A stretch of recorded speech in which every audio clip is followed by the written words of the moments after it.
and welcome to the Homeboys Late Podcast. It is Friday the 29th of August. I'm, of course, Joe McKenna. We are back and we are pissed off. And I am joined by a man whose wisdom has earned him the nickname Scottertees, Scott McCorry. When did this fucking happen? In my head about 10 minutes ago, Scott. It's funny. I keep getting told that you're not supposed to swear in like the first 2 minutes of YouTube. And every week I try to make it my best to swear. And nothing seems to happen, so happy days. How's things, Joe? You all right? All good, all good. The weather's changing. We're in that dip of the weather now. But you're trying to hang on to positivity. Like I said to you before the show, I was 100% in the shade a few days ago. Now I'm 25% in the sun. And 75% in the shade. So, fuck the sun. Fuck the sun indeed. And we are joined by Dermot Dismal. What's happening, gentlemen? How are we? Mal is going to bring some mirth and elevation to our moods this evening because he loves Europa League, and that's what we're in. No, as much as a week up. That is true. I can see why, though. I mean, it's drama central. We are joined by a special guest tonight, and when we generally say special guest, that's generally code for someone who knows what they're talking about. Because generally we don't.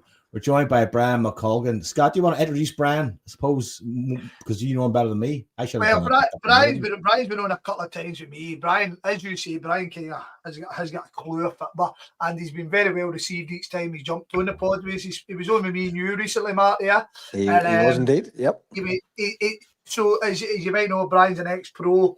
He had an appearance for Celtic, one more than fucking the vast majority of his country. You know what I'm talking about. And he's kind of still in football just now. So I think it was a great opportunity to kind of bring him in. He was a centre mid as well, and I've kind of got my bee in my bonnet about centre mid, so I'm sure we'll come to that. But anyway, Brian, thanks for coming on, pal. Yes, guys, I'm looking forward to it, but it's a big build-up, so I'm feeling the pressure now. So I think I'll just sit quietly and just listen to these wise words of wisdom from you boys. The sweary word. The sweary word. Nobody ever. Nobody ever. I don't this will be a short podcast then, Brian. Brian McClure made it 3.5 hours. I don't know if you're going to make it 5 minutes. I'll try my best. Poor child.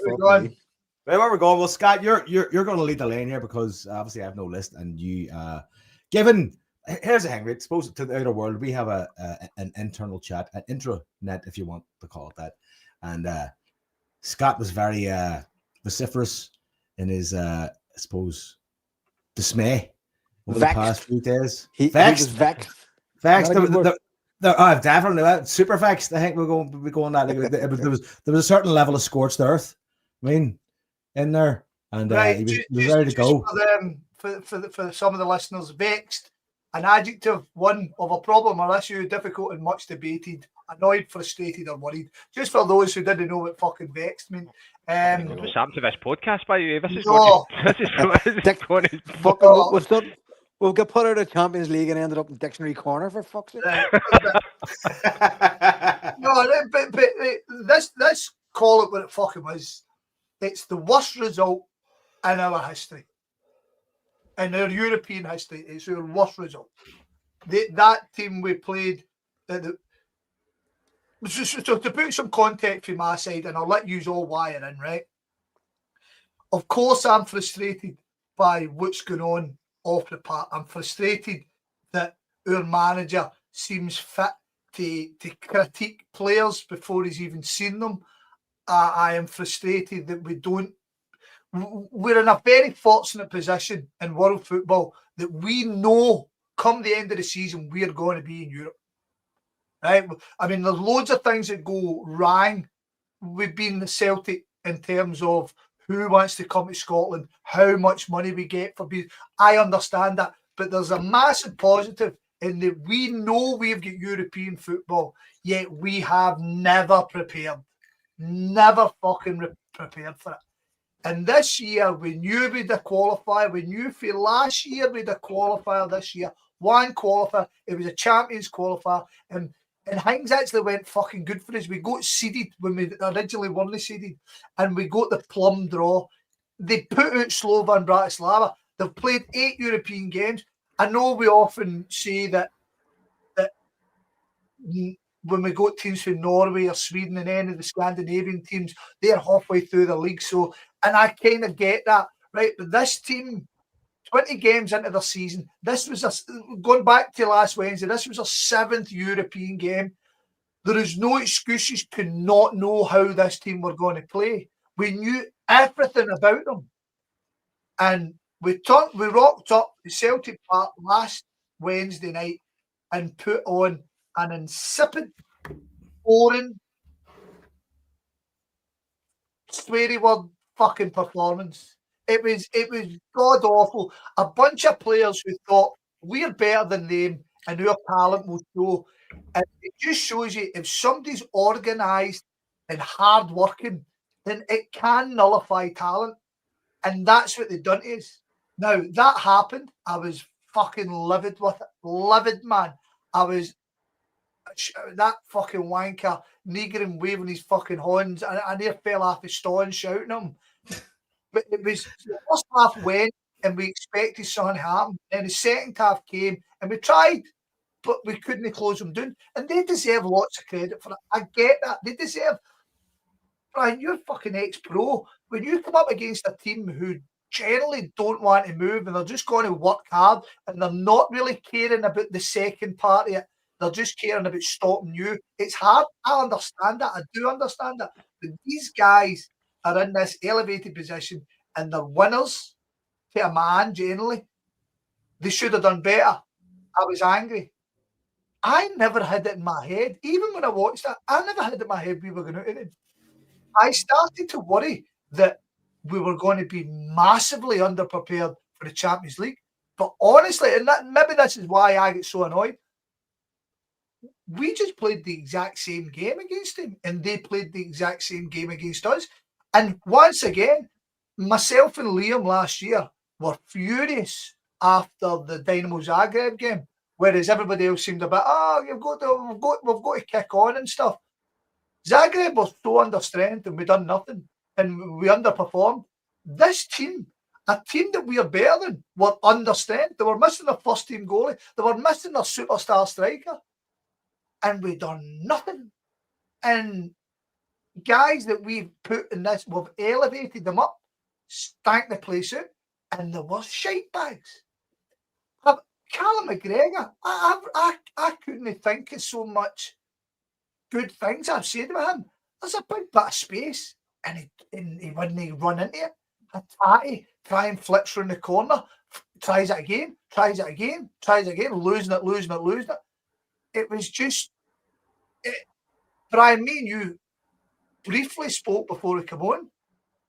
I'm on this pod tonight, and I'm hoping Wani shed some light onto what the fuck happened, because I'm still totally vexed. I'm vexed. I don't know how that happened. How 2 weeks in the fucking bounce, we played the same game and thought we were going to shake it up to fuck, man. It was. The more I think about it, the more I'm getting annoyed about it. I want Brian to come in on this, right, Scott? Right, but you said something very important there in that whole kind of bit there, and it's like, and it comes down to one thing: those 2 games and that result comes down to what I think is hard work beats talent when talent doesn't work hard. Yeah, there you go, Joe. Well done. That was lovely. I'll give that. So, Joe. So Brian, do you want to come in? I will. It's what I would say to you is, Scott, if you watch your game back in reflection in the first game, right? No chance. I don't think. I know you won't. But I don't think that team are as bad as what you think. They defended well with a good structure, but actually they had the odd occasion they broke forward, and you could see actually if they had a wee bit about them, with 1 or 2 players who were technically very good, and they could see a pass, so you could see actually they could possibly score. But the problem that Celtic had is the pace that they started at. Now, Celtic, from Brendan Rodgers, from when he first came in, if you think that first sort of 7 months from like August to like February last year, or February this year, it was a pace that Celtic played at. They started the games, they were just demolishing teams in the first 10-15 minutes. They were blowing teams away. It's after the Bayern Munich game, the pace that Celtic played had dropped and I just felt as if the pace of the game at Celtic Park was so slow. It was passive, lethargic, safe. It was just as if something was going to happen. But Celtic have no got a player just now who will just make something happen. So you've no got a Jota, you've no got a Kuhn who can go and beat somebody. Jota was a and guy go I create was something. missing. Aye. So you've no got that person. So then you go to the second leg. And see, boys, I was the same as you watching the second leg. I was never in doubt because there was never a great danger. But see, as the game went on, it was more of a sort of, it was misplaced passes. People weren't, there was no combination play. Like, if you think back to when Johnson plays it right back, it's usually Johnson and it was Kuhn, and it would be Engels would all be in a wee tight triangle on the right hand side, and it would basically just work it for somebody to go in behind. And you can see that wasn't happening on the right hand side. Then you go to the left hand side. If you think back to last year, it's Taylor who's tucked in and he's playing balls sort of, it's in between the opposition right back and left back. That's no Tierney's game because Tierney's trying to bomb on and Maeda's can try to bomb on as well. So the combinations of the passes I play were just not working, and I don't think it's working for Celtic at all just now. And I think that's just something that the manager's going to have to work on. But I think it's more about how Celtic have started. And the only game I've seen Celtic play at a tempo has been Falkirk this year, where they started the game against Falkirk and you went, my God, they've got a bit about them. They look as if they've got it. Again, it's the same as last year. But I think it was how they started that first game. And it's games like that. No, it's easy to say it now, right? Because you're looking back on it and it's always the same. But the difference with teams being it's 130 ranked and 50 ranked is no massive anymore. Because these teams are all well coached, they're all well trained. See all this stuff that we spoke about how we've seen 20 games of them. We've seen probably about 40 games of Celtic, because Celtic play the same way. It's under Brendan Rodgers. And I know you were saying, Scott, about changing it up, but Brendan Rodgers has never changed it up. He will always play that 4-3-3. He always plays that formation. If fullbacks will push on, there's always a sitter in the middle of the park. So it's very similar. So the knowledge that European teams have got of each other now is far greater. Far, far greater than what it was maybe 20, 30, 40 years ago. So that's where it slightly becomes a leveler, but I do still totally accept that Celtic should have won the game, right? Celtic had enough on the part in both games to go and win the game. But for me, it's just they didn't have that player. See, when you start slow and you start lethargic and you start passive, you sort of need somebody to spark the team into action. And he didn't have that Kuhn or he didn't have that Jota or that player who could go and beat somebody and go by somebody, because everybody was just, see, as soon as he got in front of one of their players, it was just passing it. Because nobody sort of had the confidence to go and take somebody on and go and beat somebody, because as soon as you beat one of your players and goes by one of your players, then it causes a reaction. And it never happened. And even if you look back to the second leg, see when the young boy comes on at right back, Donovan. Yeah. I think he showed more composure in the final third than the full Celtic team did. Because I think at one point he sort of got to the byline and he sort of shimmied as if he was going to cross it, and the wee guy dived in and he just cut back and he crossed it. I think he cut it back to, it was Luke McColligan, I think, maybe, who has a shot. Yeah. So that's where, see, if you start these games, because the difference is no massive, but I just felt, and I totally agree with your point. I think Celtic have been massively underprepared. If you think when we finished, if it was April last year, right? If you think we were looking at the start of the season saying, right, you would have, it's Ida as centre forward, you have Jota on the right wing, you had Kuhn on, you'd have Kuhn on the right wing, you'd have Jota on the left wing, you'd Ida or Maeda as your forwards. That's probably a best part of about 75 to 100 goals, right? And you've got Jota injured, you've got Kuhn who's left, and Maeda and Ida have just sort of fallen off a cliff in terms of performance. So then all of a sudden, from sort of looking at it to say, actually, it's with A4 boys, you're probably guaranteeing yourself between about 75 to 100 goals. You sort of start the season and you go, actually, I've not got the goals anymore, because if two boys that are left are not performing and the other two boys have left or injured. So I think there's been other sort of mitigating facts that help. Mate, of course.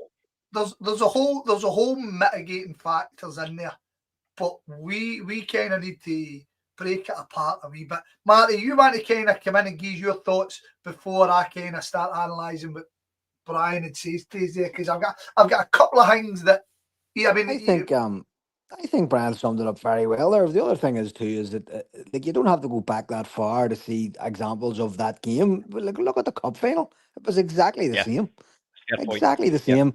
And look, Yep. Brian, I always say this, and I'm on here, I say it on a regular basis. I'm not really interested in the politics of the last match. I'm looking for the trends. And I watched Brendan Rodgers' press conference today, and he used that exact fucking word. He said, "This is a trend. The way this club behaves is a trend." Yep. And we're in a trend at the minute, and the only way you can funk yourself out of that trend is, as you say, by doing something different, by injecting something into the team or taking something out of the team. Like Scott, Scott mentioned Colin McGregor there. We spoke last week about it. It's been a couple of weeks when we were on, and just to say to the listeners, it wasn't for any reason that we just couldn't get everybody together because it was stuff was happening. So we haven't really been on that much over the last few weeks, or I think we would have been really repeating ourselves and some of the things that we were saying. Liam Scales has been our most creative force in the last month. Like, what the fucking fuck? At times in some of the matches there previously, Liam Scales was playing in front of Callum McGregor. McGregor was passing the ball to Scales to Yeah. do something with. I'm looking going, what the fuck is this? Do you know what I mean? I'm certainly not lost for words because the words are sometimes irrepeatable that were coming out of my mouth. But the team is stale. It has just ground itself down, and Yeah. it's a talented bunch of players.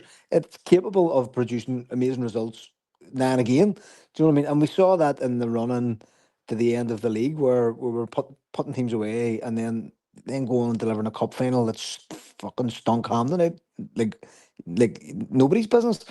So, as I say, players like Scott mentioned McGregor, Scott mentioned Hatate, those players need to be rotated out of our squad. Brendan Rodgers spoke about it today. Again, he used the word trend. He said that he's been saying the same things that Neil Lennon's been saying, that Ange Postecoglou's been saying, that we're doing our business far too late.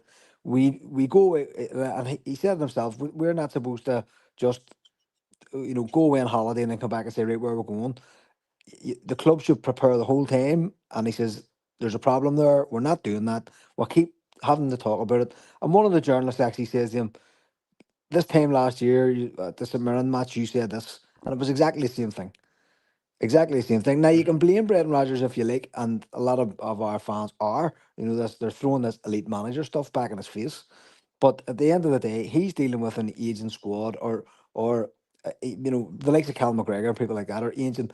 But it's a steel squad. The fact that James Forrest is still being relied upon to produce results for us, 15 years into his career, it's lovely, all that romantic stuff about the last game of the season, but it's a fucking joke too. Do you know what I mean? That we're having to fall back on these players who should be by rights, no matter how talented they are or whatever, they should be moved on. Yeah, it's completely baffling.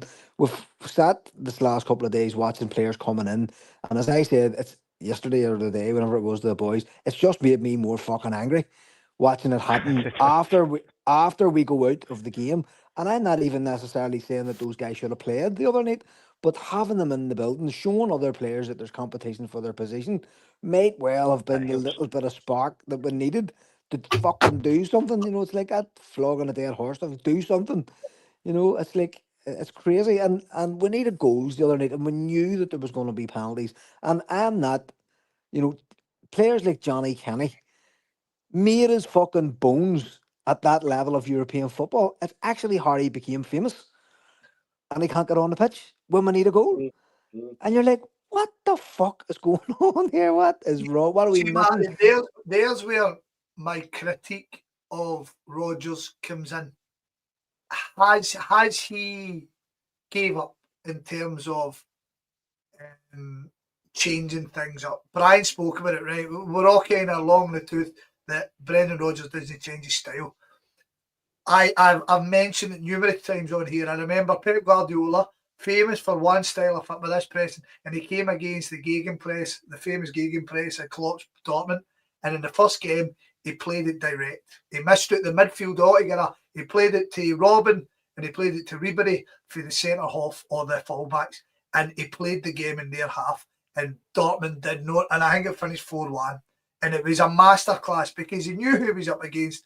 Now, is there an element in the first game? Yes, that Rodgers went, we're better than them, we'll beat them. In the second game, that centre half, we needed to turn them. I mean, I know we're talking about Forrest, I know we're talking about Yang, but we had to turn him. We had to have something a wee bit inventive. Brendan Rodgers, again, we rate him very highly, and I still do. But the fact is, we lost Greg Taylor, and Greg Taylor played a certain way for Celtic. Brian touched about it. He almost played in front of Scales rather than beside Scales. And he was the guy. He was the guy that took the play on. Whereas, as you rightly said, James Tierney's still playing that wide, proper fullback. He plays as a... Scales is now the guy who has to go in and make the killer passes. And people are fucking... I'll give you an example here, right? To go on a tangent, right? So I missed the Aberdeen game because of the way at the tournament, right? So I missed the game and I taped it and I said, I'll go back and watch it. And my mates were like, Scales was abysmal. That was a quote, Scales was abysmal. So I went back and watched it, and it was Scales specifically in my head, right? Don't get me wrong, he played 2 awful passes in the game. Brian, 2 awful attack-minded passes. Defensively, he never made a mistake. He never gave up any chances. He must have touched the ball more than anybody else in the pitch, and he made 2 terrible passes that didn't result in any harm to Celtic. And people are calling him abysmal. And we're going to let it, fair dues, but this guy, we're putting this guy in a situation. Now, I know, but Scales has now become a scapegoat for the fans. Of course, Scales is like the point of contact. Like, he's the main point of contact. Him, and it was Forrest for a while, and even if you go back, there's different. It's usually your homegrown players who sort of get it first, and Scales is the one who's getting it now, which is harsh on him because, and I've said this before in this podcast, Paul, Scott, and I'm sure you mentioned that. For me, Carter Vickers seems to go sort of missing in these massive games that we need him, because we build Carter Vickers up to be this top class centre half, but then you see yourself, actually we've really struggled to get a steady back four. We've actually struggled to get a left centre back, so we've got a good combination with Carter Vickers always been there. Yeah. And actually, if you look back to last year in the Champions League, our best defensive performance was away in Italy, when it was Scales and Trusty who played. But also, too, like, I don't know what is going on in Carter Vickers' head at the minute, because he's making these really silly mistakes. Outrageous errors. Like what? I would say out of our defenders, Scales is the best athlete. I would say so. Well, you know, it's irony, Joe, is right. And the frustrating thing, and again, we have tangent, we'll pull it back in a minute, is that the frustrating thing for us is that Celtic don't have any young wingers.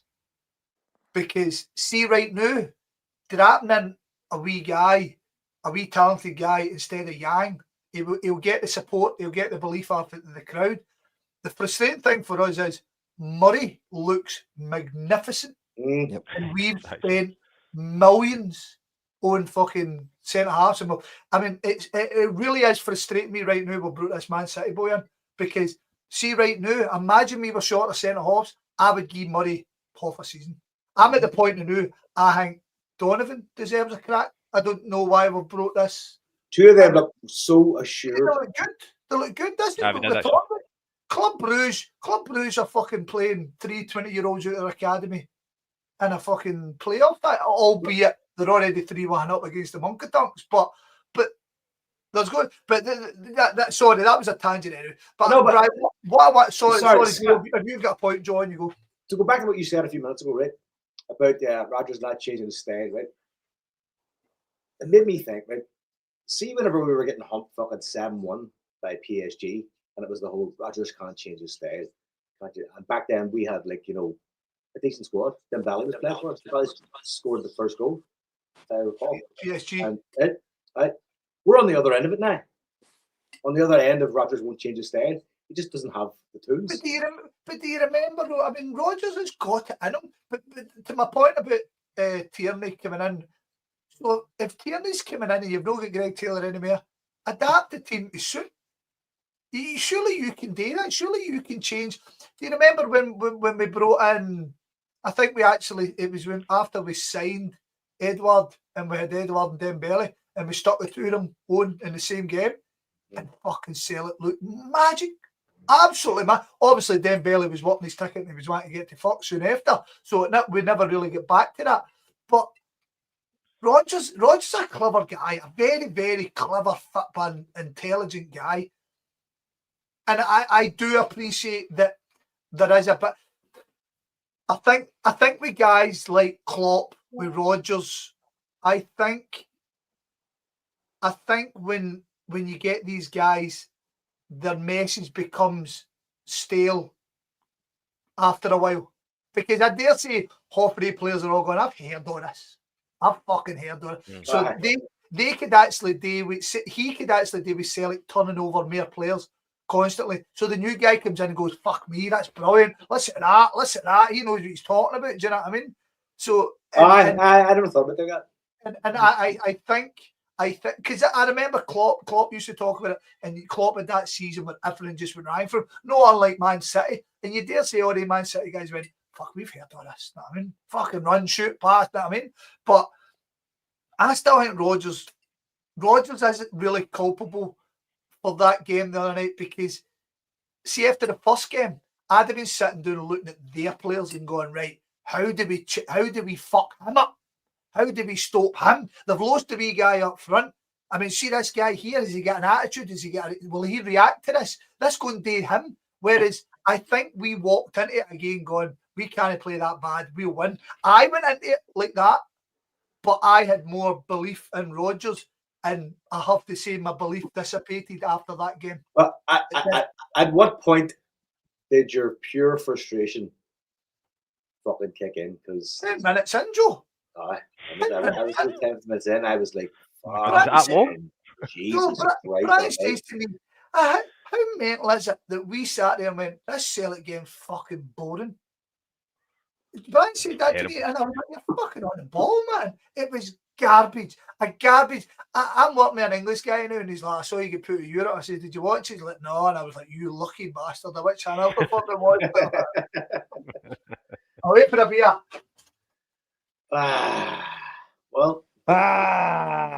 We've expunged some of that a wee bit. There's still more to go. There's still more toothpaste in the fucking tube, I think. When it comes to being angry. Scott said it's just very frustrating. Like, see if you get put out and there's somebody, and there's maybe it's a team who are a workman-like team, they're no standard, but I've got 2 or 3 players of really, really high standards. You go, like, they're a bit special, or you're playing against, like, it's a young team and they're full of energy and full of skill. You go, right, that's sort of just hold your hands up. I think that's where the biggest challenge is, because every Celtic fans looked at that team and went, actually, we should have beat them. And I think that's the bit that's most frustrating. You go, because Celtic have been beating Europe plenty of times, and it's usually against teams you go, right, actually they should have won. But I just felt during the week it's an opportunity that's been missed, and it's just it's a strange sort of situation that we're in just now. And you sort of you're packed to the Champions League, and all of a sudden you're signing somebody for $4 million, and you're just like, my God, how did that not happen last week? This is what This fucking That's what you said at the start. It's a head scratcher, because see if that was any other part of the destroys me. See if that was any other business. See if it was any other business. Somebody fucking take charge. No, see, before we jump into that, because we can obviously go night and day about that, especially the fact we don't know fuck all. But I want to speak on Brian's played professional football as a centre mid, and so the Dortmund thing killed me, right? The Dortmund game killed me obviously because I was all there and I was staying with my mates. My mates are Dortmund fans. The fucking next day he comes into the house and he's like, "Oh, I didn't enjoy that last night." And I'm like, "Fuck off, now."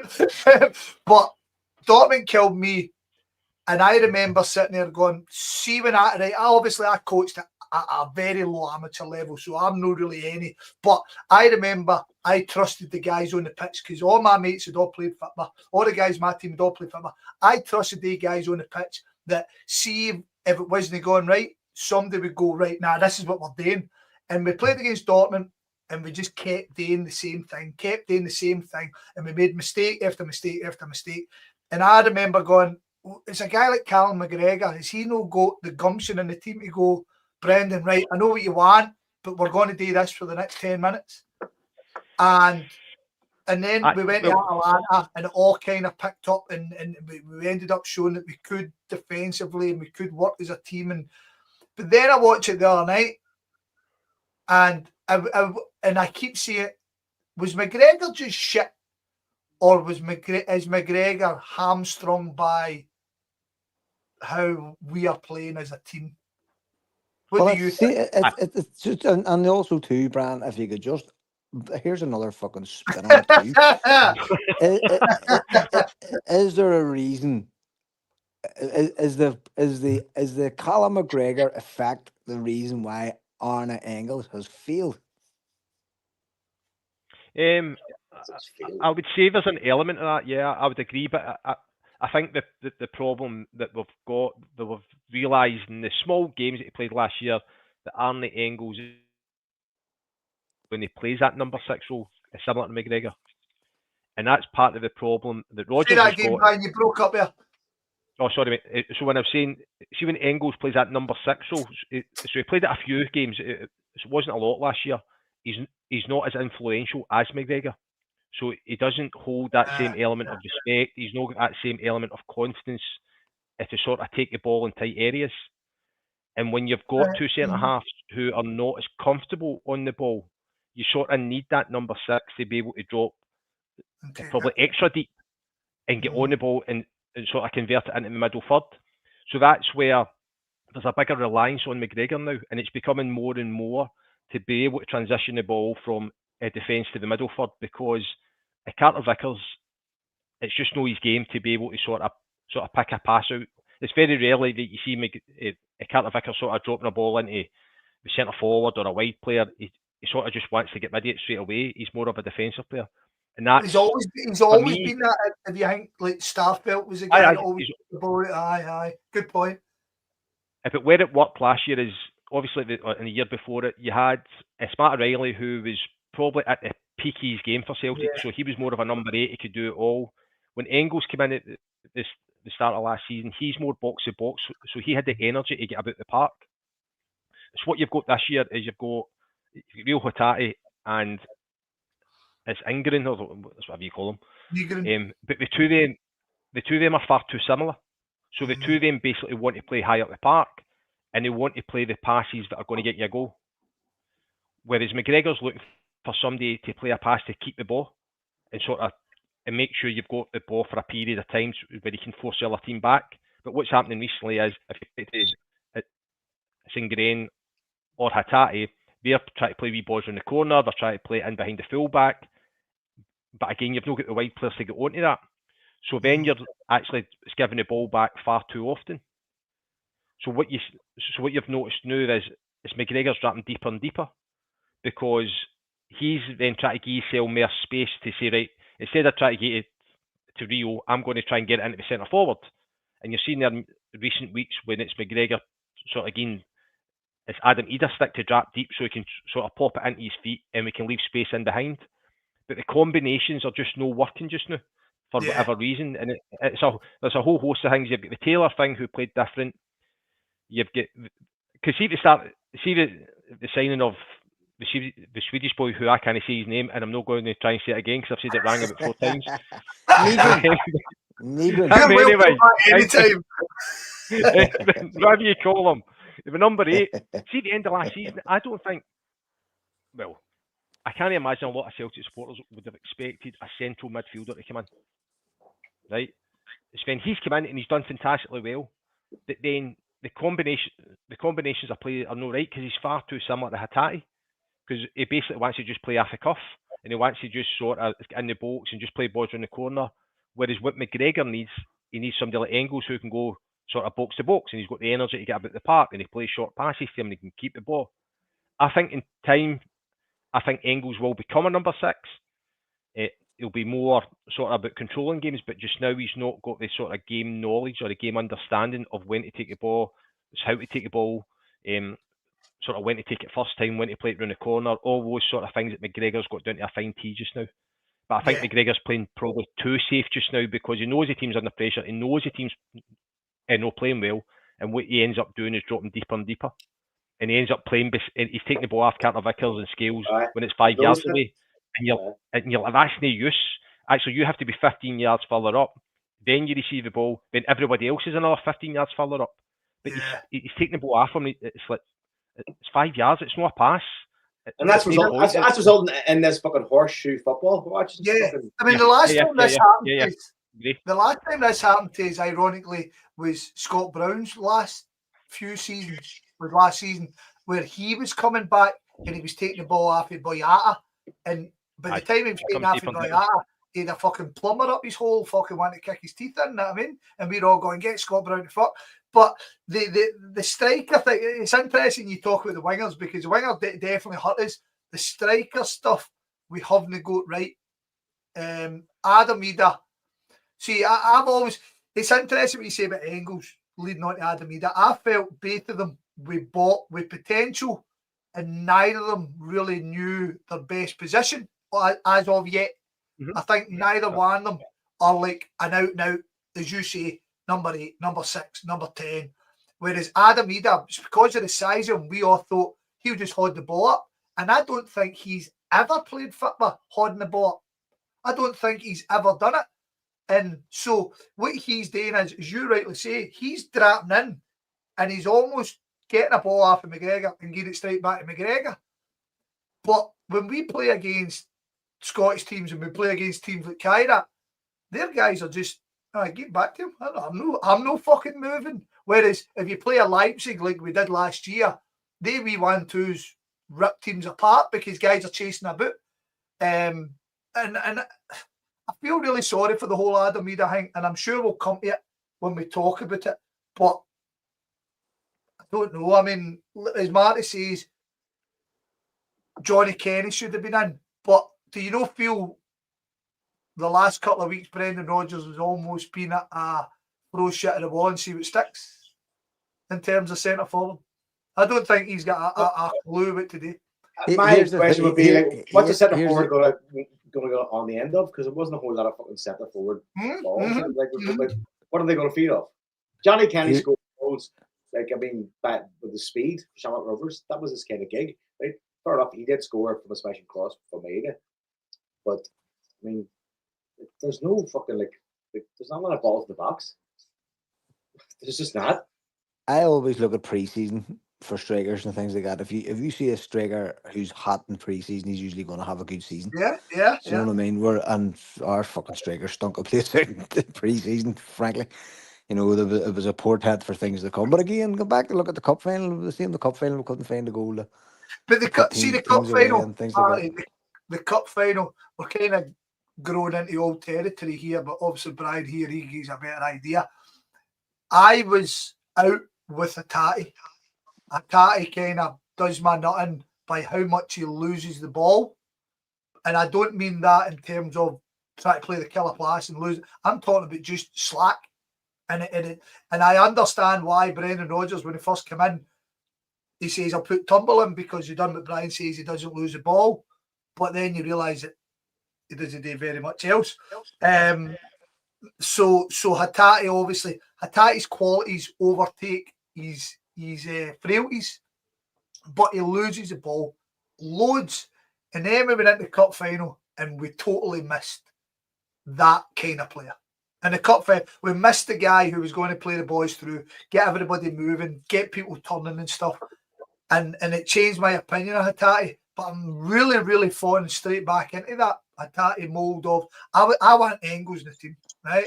And I know Engels can go games where he's frustrating, but I think Engels is the best potential player we've got in our team. I think Engels is an excellent football player.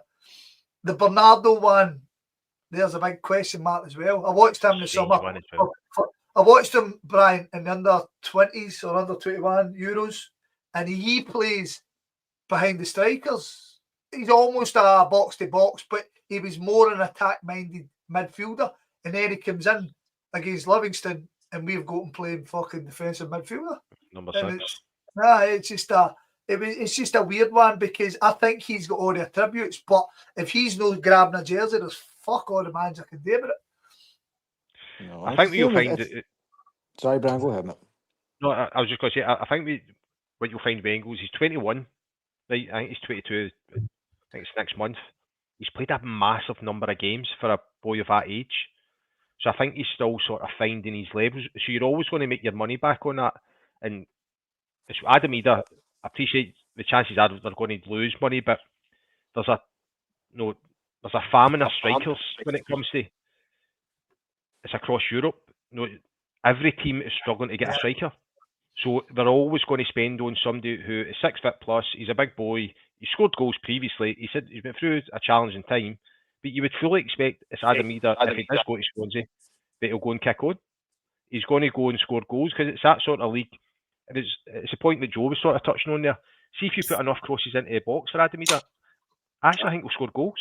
But the way Celtic have been playing, it's very much about we'll pass, and it's horseshoe. We'll do on one side, we'll come back out the other, we'll keep the ball. And if you're Adam Ida, you're like, my God, I've made 5 runs here and I've even got a sniff of a chance. Whereas if you're playing in the Championship Saturday, Tuesday, and the ball's getting into the box and it's headers, it's knockdowns, it's half chances, he'll score goals down there. And there has been there's a real shortage. If it's frantic in the box, Adam Ida will snap it. I agree But with you.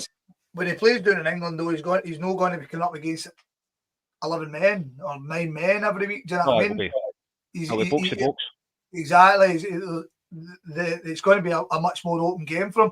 The thing about Adam Ida, which people have got to respect, is ever since we spoke to Adam Ida, Adam Ida has scored more goals every season. So the first year he scored 7 goals for Norwich. That was his best ever.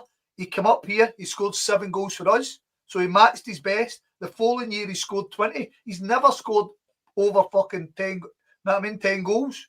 And he scored 20 last season. So Adam Ida's a guy in the up. But the fact is, he wants to be the main man. And when he had his chance, it never worked. So frustratingly for everybody, it's not really worked to how we want. Aye. The big boys won a wad of trophies, and he helped us out, and he won us a cup. He deserves huge credit for his loan spell. Fuck me, that's why we all wanted him. But we'll see. It doesn't look like he's going anywhere. Well, that's a very measured. Yeah, well, that's a very measured approach, Scott, and not everybody has that. Like, you're right. Like, I mean, the guy's going to kick on, and he has had a great impact at Celtic. Sometimes see the kind of vitriol. Like, Scott's fucking shit. We go like, fuck me, man. Maybe sometimes it's just time to move on. Sometimes you're at the end of the road. Joe, we're sitting at a point where the same person can sit and go spend the money, and then go, fuck's sake, Brendan Rodgers spent 9 million on this guy. Forget the fucking money. Forget the money. Right. Let's look at what he can do for us. Fucking sell it. Well, Joe, the majority is don't get a dividend after sell it. Do you know what I mean? For fucking players. Yeah. So some of us do here. There's I think it'll go, Marty. I think it's just a fucking man. No. I think it'll go. Roger says he's not going unless he's given 2 strikers. He said it today. Blunt. No, he never said that. He said we can't let him. He wants players in.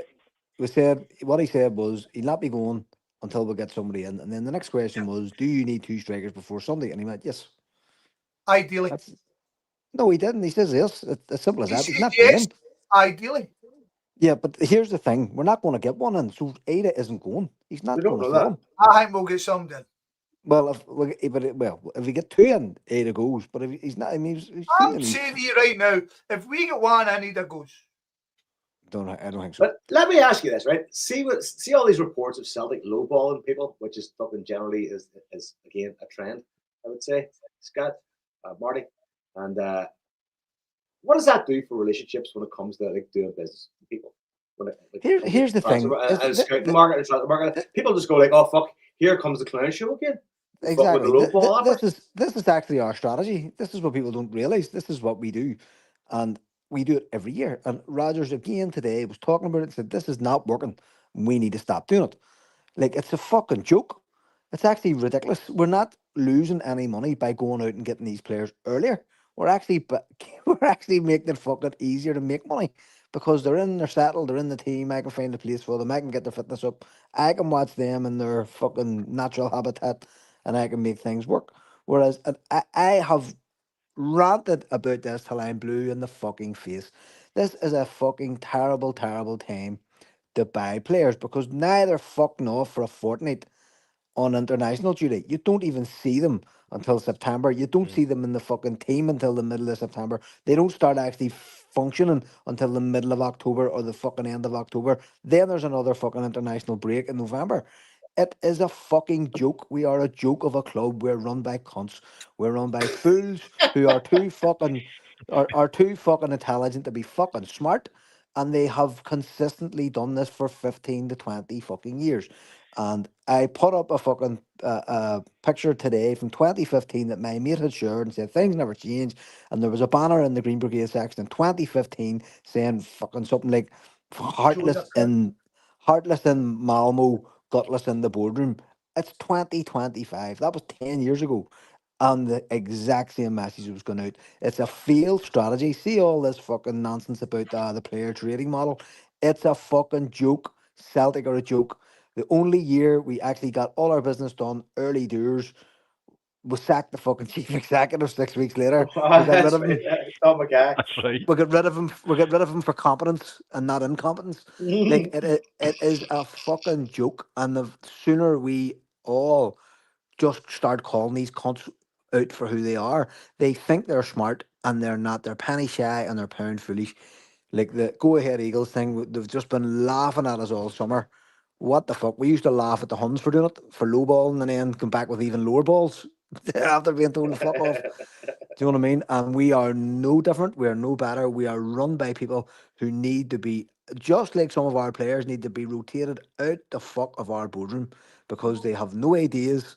They've no passion. They've no, like, look at the fucking, like, the season tickets went up this year. Strips coming out of our fucking ears this year. Our mate Jerry, he has just put it in the Vogue group chat that the first tranche of money was whipped out of his account today. Like, Yo! adding fucking insult to injury on every turn. Do you know what I mean? And like some people say, we're going to boycott the fucking Europa League. Nobody's boycotting the fucking Europa League. Every dick's going to turn up and buy their fucking package. Do you understand? Like, it's fucking insanity. It's the definition of insanity. It's doing the same thing every fucking year and expecting a different result. And do you want to know what absolutely fucking killed it for me this week was when I saw our coefficient in those pots for the Europa League, and there we fucking are next door to Maccabi fucking Tel Aviv, a bunch of genocidal fuckheads, and we basically have the same coefficient as them. Like it's actually disgusting. It's disgusting when you think of the amount of fucking money our fans pay every year, travel all around the world. Brendan Rodgers is waxing lyrical today about some 77-year-old fucking guy who turned up in Kazakhstan. Like, if I was that 77-year-old guy, I'd be looking for fucking something high to jump off. What the fuck? Like this is the disdain with which they treat us with. Scott McCorry has been banging on about this for fucking months. Where the fuck are they? Where are the cunts that run our club? They haven't opened their mouths. They haven't given a fucking interview to the press. They haven't fucking issued any fucking statements. Where are these cunts? Like, where the fuck are they? 5 years ago, Dermot Desmond would give some statement about this fucking strategy, this 5-year strategy. Where's your fucking 5-year strategy? Last year was a total fucking blip. We did brilliantly in the Champions League. We got automatic entry, which helped us, and we had a fairly settled team for the first 6 months. It was a fucking blip, and everybody's looking, going, "Oh, here we're back on the European stage." No, we're fucking not. We are not back on the European stage. This is a blip. That's not a trend. This is like the outlier that fucking proves the rule. You know what I mean? And where are the people who run our fucking club? Where the fuck is Michael Nicholson? A fucking man who couldn't even secure the fucking manager we have in place. He was told to fucking bolt from Brendan Rodgers' door a couple of years ago when he turned up the offer him the fucking job. He told Brendan Rodgers told him to fuck off. And he just fucked off instead of going, no, I'm not moving until you fucking sign a contract or something. He went fucking home. Like he needs to take lessons from Luca Prati. Cut a couple of fucking horses' heads off. Or something, you know what I mean? Do something, you fucking spoon. Fucking do something. Make him an offer he can't refuse, which is what Marty fucking Flynn, Marty Flynn, he's well pissed off. it's what fucking Dermot Desmond Every did. time. No, I mean, he made him an offer he couldn't fucking refuse, and he took the fucking offer. And Scott McCurry will come back on this, I am sure, as the season goes on. We are in desperate need of a European standard or a world standard director of football that people actually fucking know and can fucking identify with and go, oh, that's fucking your man from somewhere, and not this fucking pale skinned fucking lawyer. You know what I mean? Fucking Tom Hagen type. Nobody who's turning up at your fucking house trying to fucking convince you to do something. That's a good Like description. it's fucking ridiculous. It is ridiculous. We have a fucking high opinion of ourselves. We're run by wankers. We always have been. Me and Scott have been talking about it during the week. We need someone as a figure. Like we appointed a head of scouting or whatever the fuck position we made up from and It's gave the job. No, to David Pleat. David Pleat. David fucking Pleat. Who the fuck? What kid? If any of your kids were in school and they're talking about football, who the fuck among your kids are saying, oh, I see Celtic appointed David Pleat. What a genius stroke. What a fucking master stroke that was. What the fuck goes on in their heads? I cannot fathom what goes on in their heads. I cannot fathom it. These people have been involved with football for most of their lives. Certainly Peter Law has last 20 years, whatever the fuck. Nicholson was the fucking in-house lawyer. Like how more pathetic of a fucking job can you get? An in-house lawyer at a football club. What the fuck? Like, what are you doing? What are you doing all day? Like, once a year, contracts come up and you get the contracts and sign them. Are you dealing with fucking public liability claims? What the fuck does an in-house lawyer do at Celtic? How the fuck does that qualify you to be a chief executive of a fucking international global brand football club? The place is fucking nuts. It does my balls in. Somebody clip that entire piece, please. That was brilliant. Scott's raging because I took half a talking points. Butler will do it. Butler, if you're out there, clip that. Like seriously, what the fuck? Like it's nuts. People think Celtic player trade model. Oh my god, what a club. Are we fuck? We're a fucking clown shop. We're a joke. It's no dissimilar to Borussia Dortmund, right? And we spoke about it in the time. Borussia Dortmund were lauded for years. And I got a wee bit closer with Borussia Dortmund than the normal person. And you realise that Borussia Dortmund's signing policy was garbage. And they stroked out on selling one big player every couple of years for millions. And everybody's like, oh, Borussia Dortmund, why? But they wasted so... Borussia Dortmund's a shambles. They're going to sign that fucking dickhead Fabio Silva. You see this? And the boys, my mates are sending me a text going, you're fucking shitting me. And I says to Flo, I says, that wee cunt's just a wee jobby. And he sent me a private message. What's a jobby? Yeah. Fucking Fabio Silva's a fucking jobby. Our whole club's a fucking jobby. See the way we're run, it's just... But how many times... Oh, you go, Brian. But see what I would say, like, I appreciate the emotions are running high, right? And I'm scared to say anything against Marty here in case he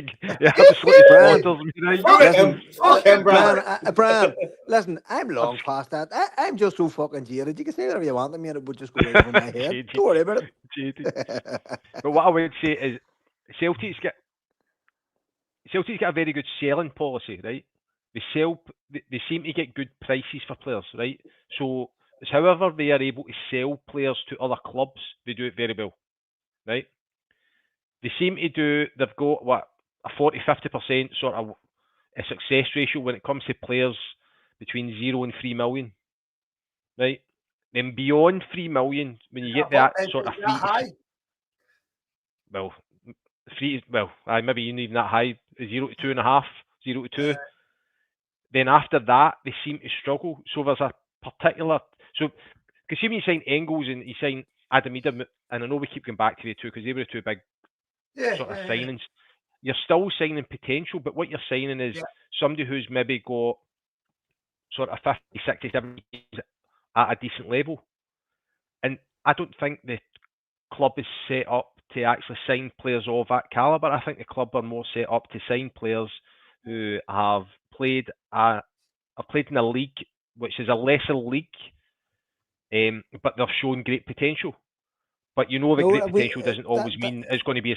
It doesn't always mean it's going to be a success. So I'm not saying that every signing is a success.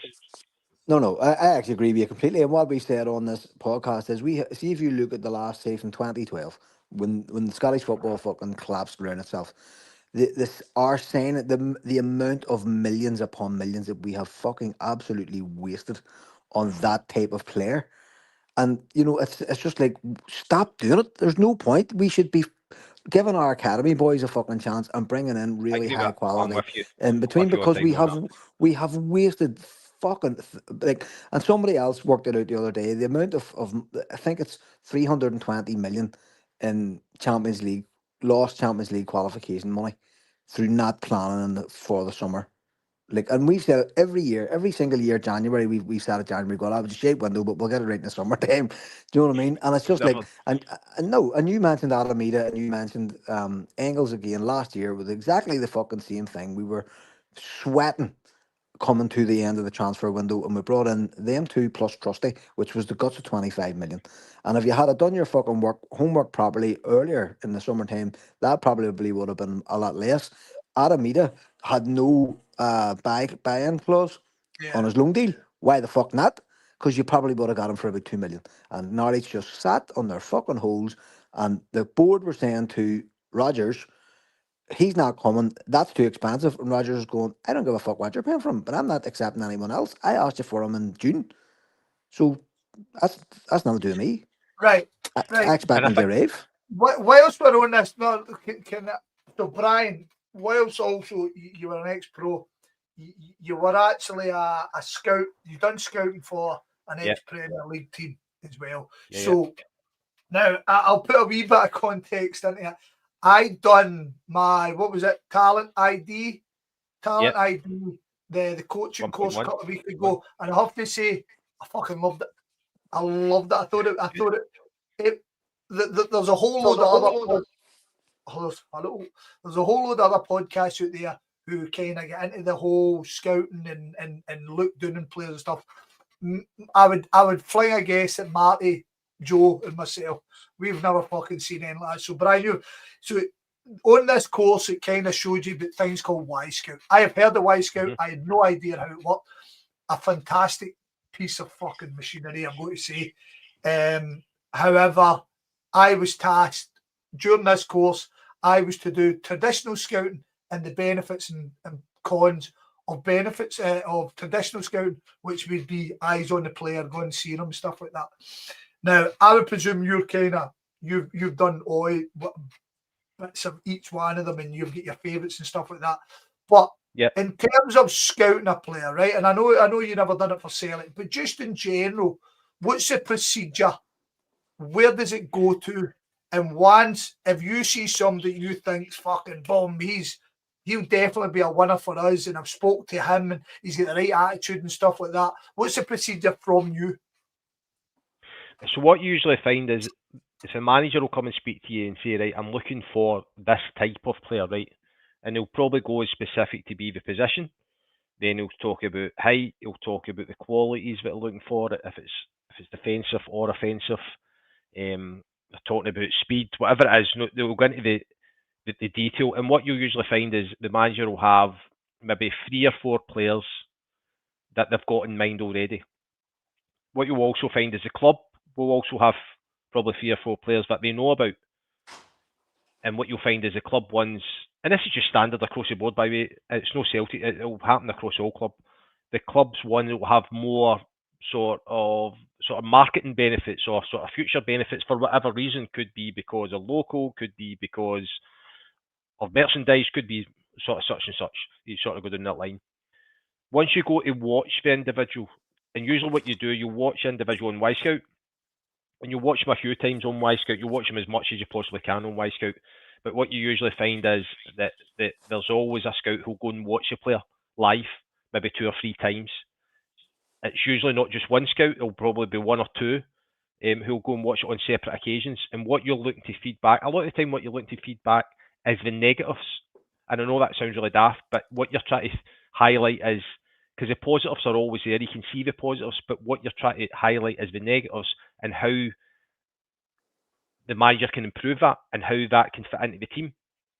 So then once you've seen the player about 3 or 4 times, you'll look at the positives, you'll look at the negatives, you've highlighted the negatives also, and you're trying to sort of fit that into the sort of squad that's currently there to say, right, you've got, for example, if it's a second left back, and you're talking about Tierney, right? So if you Tierney, I'm sure Brendan Rodgers is saying, right, so we need somebody that's different from Tierney. So we need somebody who's really comfortable on the ball, who could actually step into midfield, who is possibly about 5'10" to 6 foot, but is fast, because we know Tierney's fast, so we still need to keep the pace of the game up. We're not too bothered about him sort of being good with his right foot. We need him to be good with his left foot, but he needs to be able to see a pass, because we know he's going to play in front of Maeda or play behind Maeda. So he's going to have to be able to see the passes. So it's all the wee bits you try to play in. Then you feed that into the manager to say, and you put it in a format. It can be whatever sort of format you sort of put it in terms of strengths, weaknesses, heading, his attitude. You'll try and take as much. What usually happens then is there's a bit of digging done by the club and the scout, through friends, through scouts, through people you know in football, through teammates, whoever. They all talk, and they'll talk about that individual and see, right, what's the potential of moving. Who is this Brian cunt? That's a fair point. I've just seen that comment. So then you try to figure out what is the next steps for that individual. Can we bring him in? Then it goes into, it's a financial aspect after that. But see the number of players that will pass through the manager's hands on let's see this period, if you think about the period of August, see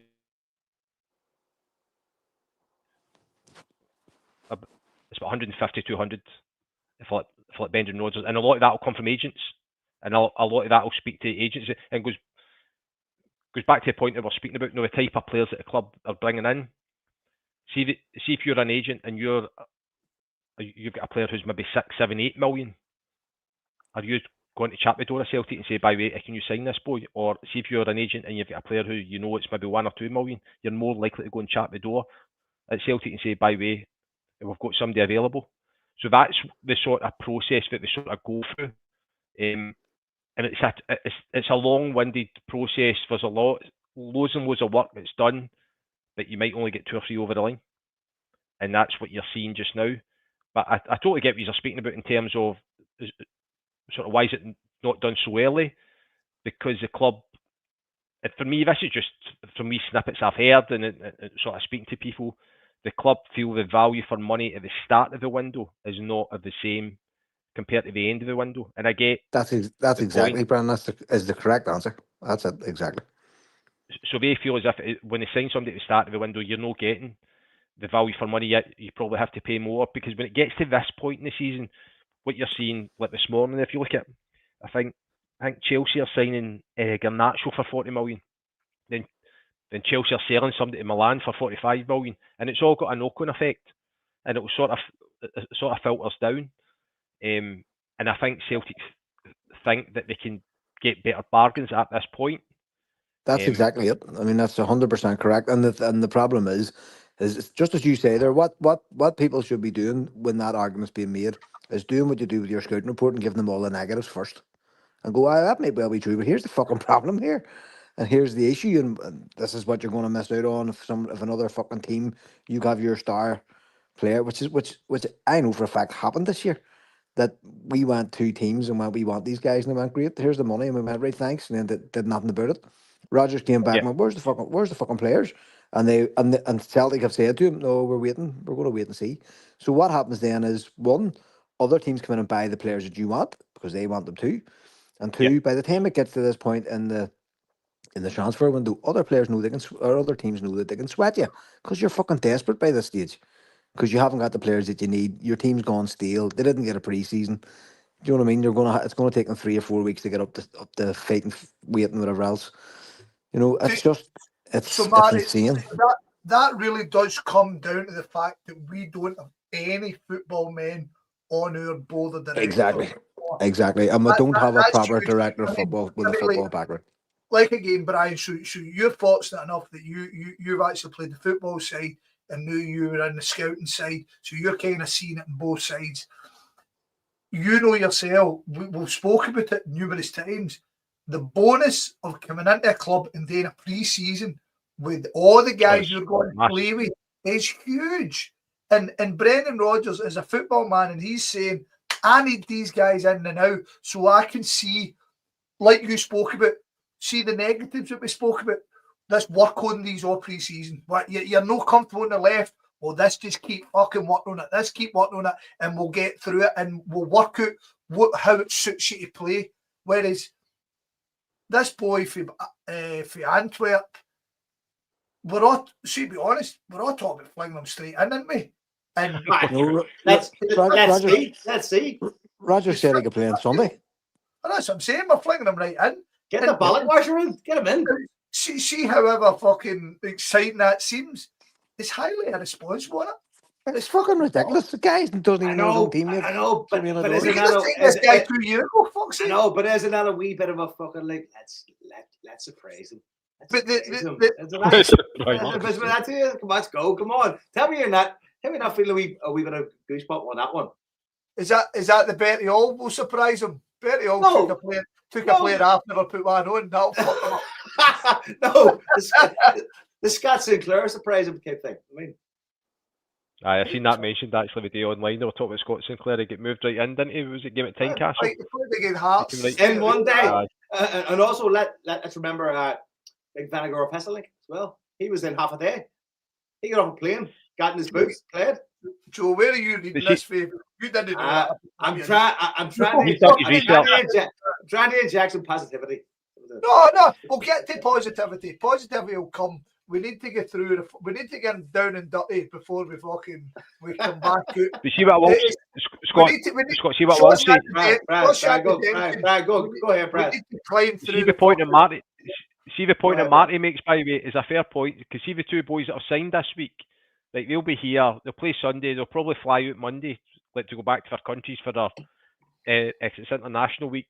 They won't come back until the following week. So say they won't come back to the following Wednesday, Thursday. So then they're packed up in a hotel. It does my fucking balls in, Brian, every year. It really like, grinds my fucking gears. The Waynes and the misses are like, right, when am I coming out of Glasgow? Where am I living? Where am I living? No, I've got a nice wee place. It grinds my gears. We'll just take you to the postal. We'll see you. Scott McCorry has a nice garage. Fucking don't mind the Scott's garage. What the fuck? The Belgrove Hotel. True. The Belgrove. Belgrove Hotel. Very true. The tulip down beside fucking the Brazen. But here, I see on that brand, it grinds my fucking gears every year. These guys are only in the door and off they go. Do you know what I mean? And I hadn't even thought about the family aspect of it, but that is so true. Do you know what I mean? Marty, you touched about it there, and I say, anybody that listens to you have heard us fucking rant about it. But I was watching, who was it? It was on the warm up, and it was David Marshall. And David Marshall says he went to university and he's trying to do the football, the sporting director stuff. And again, Brian, that was interesting. I was interested when I was on that course. It went, that's part of the pathway on the SFA, yeah? That you start off with talent and you can head right on. I was like, fucking hell, because I've actually thought about doing it. I just through nosiness rather than any specific thing. But ex-players getting into that level of football, I think, is excellent. I think that's really good, because then you're learning the business side of it, plus you've got that football side of it, and you can say to them, I was a player, I know how it works. Don't worry about it. See the integration part, though, the brand says, especially players coming from abroad, right? Because it doesn't really affect our youth team. It does when they're kids, but by the time they're in the first team, it's not a bother on them. But I listened to a guy who played for the Belfast Giants. And so for those who don't know, Belfast Giants is quite a good ice hockey team. So they would attract lots of players from Canada and places that play fucking ice hockey, cold places, freezing places, to come and play in Belfast. And the guy was talking about joining the Belfast Giants compared to, I think it was a team in Sweden. And he says, I couldn't be fucking happier in Belfast. And everybody's going, there's something wrong with your fucking head. And he says, no. He says, I swear to fuck. He says, the way we've been treated here by the Belfast Giants has been unbelievable. He says, they've done everything for us. Me and my wife and our kids have turned up here, total fucking strangers to this city, but made completely welcome. They had everything I needed to get my head straight into hockey. He says, compare it to whatever the fuck team it was in Sweden. He says I joined that team in November or whatever the start of the league is. He said I flew into that whatever part of Sweden it was. It was completely dark all day. He says there was no sunlight at all for like 3 months, whatever part of the fucking Arctic Circle he was in. He says they drove us to like one of those Swedish homes, the lovely like log cabin-y type fucking things that they have up there. He said, and we went into that house with absolutely nothing, and all our flat pack furniture was sitting in each room. He said, so I flown in from Canada and had to start building beds for me and my kids and my wife. Do you know what I mean? In the dark. And I didn't know anybody and I couldn't fucking speak Swedish. And he says, so if you think about that as for how long? What's that? No, I was just thinking that sounds like fucking Cam was lying to me. Fucking never fucking dark here, man. But it didn't work out for him. That's what he was basically saying. This guy was this guy was one of the top players in the Belfast Giants who were sweeping the league. They're very good. I have to say, like, they're actually a fucking cracking team. And not that I know anything about fucking ice hockey, but I'll go from time to time and watch them. And like that whole environment of like Stan Petrov being put in a hotel and just left there and then up fucking getting to know some dick in a burger van. Well, what the fuck, like? we spoke about that. We spoke about that during COVID, though. Do you know what I mean? Like fucking how the best player that season for Celtic was a wee guy whose mammy stayed fucking 3 mile up the road. You know what I mean? Fucking you took a wee guy out of Greece and fucked him in a hotel. I mean, fucking, exactly. It's nuts. And COVID's different, obviously. That's COVID is it was a phenomenon. But even just that disruption that all those players coming in this week are going to face. Like one of them's coming from South America. Do you know what I mean? And now he's coming in at a time when all his teammates will be away. I'm assuming he's not playing for Uruguay. And also winter is coming. Yeah, do you know what I mean? You'd prefer to acclimatize people, and like July can be wet, but fuck, at least the rain's warm. Do you know what I mean? Somebody puts him in the balls at fucking Tynecastle on a cold December morning. Exactly. He's going to be thinking about choices. So again, when we're factoring in this business model, like I always say this, Brandon, and repeated myself the fucking infinitum. We're run by an accountant and a lawyer, and you should never let either run anything. Do you know what I mean? Because they know the value of everything and they know the price of everything and the value of nothing. Do you know what I mean? Like the value of paying maybe an extra couple of pounds at the start of the transfer window. They actually get the guy that you fucking want and make him feel like, where's the love? Make him feel loved, bring him in, get him into the club, fucking hell, settle him down, get his family sorted, so that when the qualifier comes at the end of August, you have everything you need. Like it's mental to think that this is something that sounds so simple, but it's just not often done. Brian, I've got a question for you before we kind of shift on to fucking happier topics. Just in general, so see Celtic, obviously, again, you don't work with Celtic, you don't fucking know the ins and outs, but just, I guess, who in the footballing side would set a kind of maximum? Because we're obviously getting in with bids that are lower, right? And sometimes, while Celtic fans are all going do Wally, there's a bit of me that kind of goes, no, we shouldn't be paying that just because they say that's what he's worth. Because, like the Chris Garden one, right, for example, he went to Norwich for, I think, what was it, 4.5? 5 million or something. I don't think it was as much as that, Marty. I think it was lower than that. Not even about right? And at one point they were saying they wanted 11 million to buy him out the contract. And I think at that point, whilst we needed them, in hindsight, we needed them, should we have just paid it, considering how much everybody's all cracking up about Engels and Ida? Yes, of course we should have fucking paid it. Should we have it? What else are we going to fucking... But why not?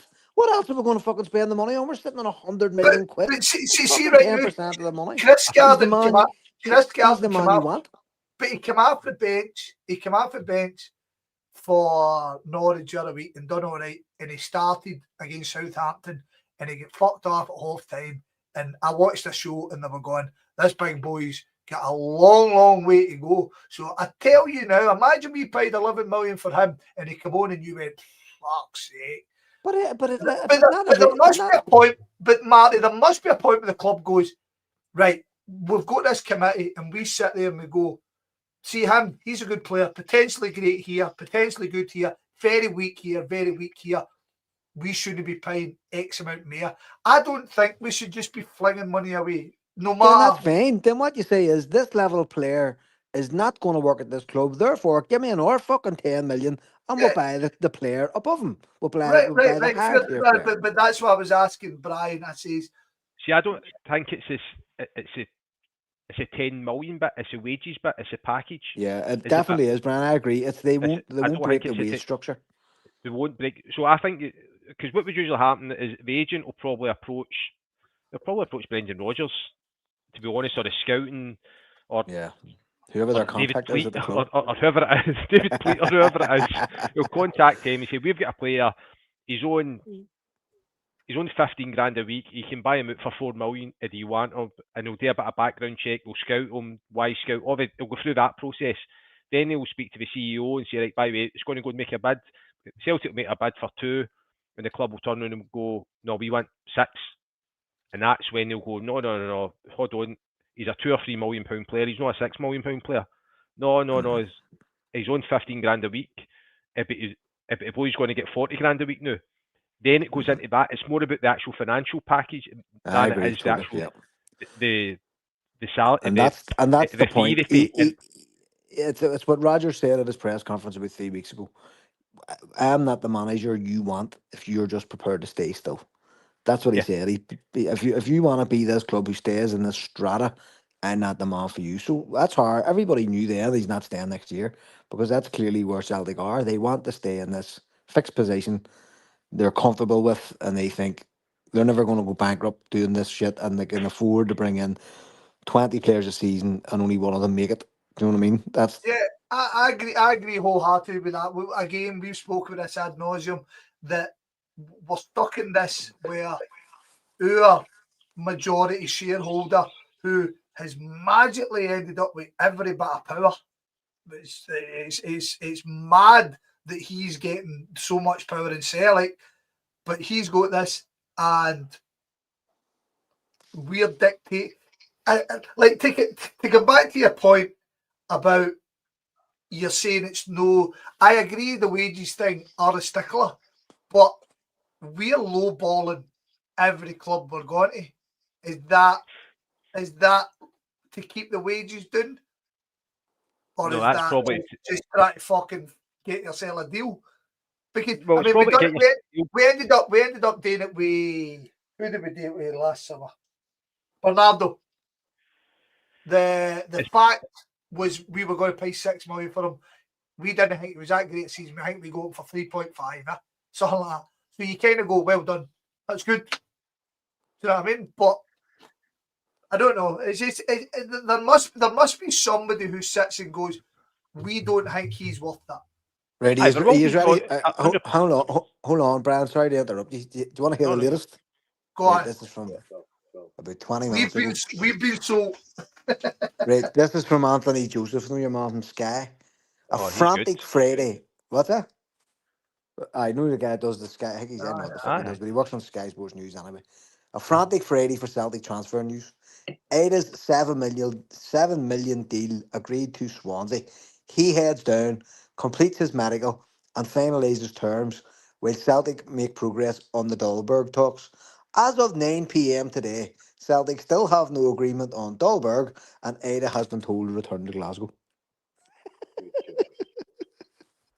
I love this town. Hey, that's going to be a last minute one. Totally. And what will Dahlberg? What will happen with Dahlberg? That Aida will play for us on Sunday.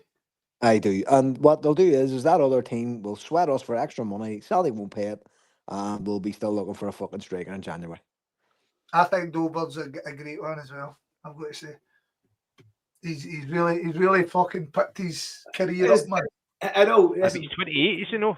Is he no 27, 28? He is. He's 27. I read today.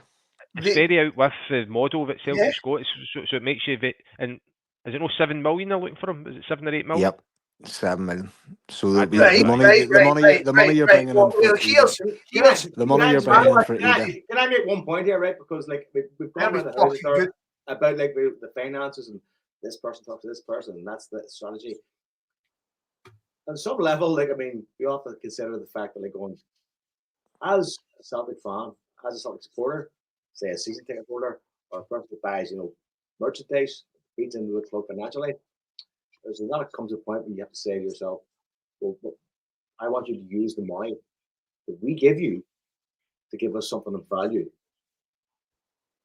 and something we can enjoy instead of fucking tinkering around the margins of the transfer market and fucking capitalist fucking kind of. How are you going to decisions. convey this message, Joseph? I just don't know. I just Going to shout in the house. Well, I'm going to sit here in the house with this microphone, and I'm going to say, by the way, Celtic, any chance to give me something better? It was one podcast. Celtic don't listen to it. It's fucking us. Well, I think there was a period where they did. Oh, and there was a period when Larkin was on. Because he knew shit. Now we got Brian. We're pretty back on board. Now we'll get Brian and might start listening to us. But, God no. God no. you're telling a joke, Brian. The life of Brian. You never know. You never know. You never know. Right. But it'll be interesting to see how this plays out with Ida. It'll be good. It'll be interesting to see because the fans think he's away, and I think, rightly or wrongly, the fans want him away. Yeah. So see if he stays now. It's a hard situation for the boy. And it's a terrible situation. The only way he's going to get over it, Brian's rattle 3 in against these cunts on Sunday. And everybody will love him. 100%. 100%. And Marty, I think on this pod, I don't think there's been any negative talking about Ida. I think I've been a massive supporter of him, and I'm in that position. I kind of want him gone. I think it's better for everybody if it's done. But to come back to the Dolberg about his age, right? It was interesting. I was listening to a guy called Lars Siversen, a Norwegian fella, and I was listening to his podcast, and he was talking about how the biggest transfers in the top 5 leagues are players aged 21. And the second biggest is players aged 22. And what he said is the major players are going for this level of player every year. And I think that age will come down now that you see these young boys starting at 15 in the English Premier League. I think that age will come down again. There must be a point where there is good value to be had in 26, 27, 28. If the big clubs are going for these younger guys. Back in the day, the big clubs wanted guys who were proven, but now all the major clubs are trying to get the boys before. I mean, they're trying to get Van Dijk. They're trying to get Van Dijk from source rather than Van Dijk 3 down the line. Yeah, right? 100%. So that means there must be a point where guys at an age are being overlooked. And see the other thing is I'm not finished. Told you what. Also, football players are much better professionals than what they were. And a 27-year-old football player now is the equivalent of a 24-year-old 25 years ago. 100%. They're playing to 34, 35, 36, easy. I had this conversation with you Did you exactly. play, Brian? But I was 36, 35, Yep. right? Unbelievable. So Teddy Sheringham used to be an outlier, and now he's not. Now you'd expect players to have that career. They might not always be playing at the level Teddy Sheringham played that, but you could always say, players keep themselves in such good nick nowadays that they extend their own careers just by dint of their own activities and their own preparations and that sort of thing, you know. But oh fuck, I'm out of my head. See you, McCorry, I had a good one there for you and I forgot I'll come back. Go ahead. Without him a nut. I'm pouring a beer. Oh, you can't. Fuck you. See, Get me one, you he's fucking absolutely dick. smashed you up there. There you go. No, He's fucking. actually, He's let me fuck a cliff there. Yes. he's a bastard, but I actually remember what I was going to say. And one of the things I think Celtic have been You better at, fucking Dan, rushed me there. You rushed me now. I went and fucking got a warm glass. I had a fucking What- frozen glass. You cunt. one of the things Celtic have actually been better at, I'm not saying they're amazing at it, but keeping an eye on players that they wanted. So a player might make a move, but they'll keep an eye on Yeah. him, and if his move doesn't work out, then they'll come back in from maybe a year or 2 years later and say, look, you know, and that's actually a good thing. You know, it's a good thing that the scouting department actually do a very good job in that. And I know it's not the fucking chief executive that does it, obviously, you know, but it can pay off. Do you know what I mean? I think it's And it at may- the sort of thing. At the sort of thing. Thank you, We've added, David. we've added the positive zone. It's the positive zone. Guys. The positive zone. The positive zone is here. Right, there you There we go. go. We've added the positive zone. We'll be Ding, invited ding, to the ding. press conference next time. Oh, fuck a queen. And also too, like the Huns look like they're going to say Majovsky, and I'd have took him. Do you know I'd what? have him because That's kind of pissing me off if they get him. yeah, and the reason is because he proved that he could at the domestic level in Scotland he could do it. You know, I mean, he could score against all the wee shady teams. And 2.6 million. it's You mad. see- Like, Do you and see I remember Neil Lennon saying it about when Neil Lennon saying Gary Hooper, and he said the same thing. He says I played against him when he was at Scunthorpe, and he was walloping in goals left, right, and centre against all these shitty teams. You know, he was putting them to the sword, and he was looking on the going, you could do that in Scotland, and he did. Do you know, it's Well, a wee bit like there's Majovsky. the one again to come back to Brian. So I was saying recently, we should be looking at players who can do it for the best team in their league. For Yeah, guys exactly.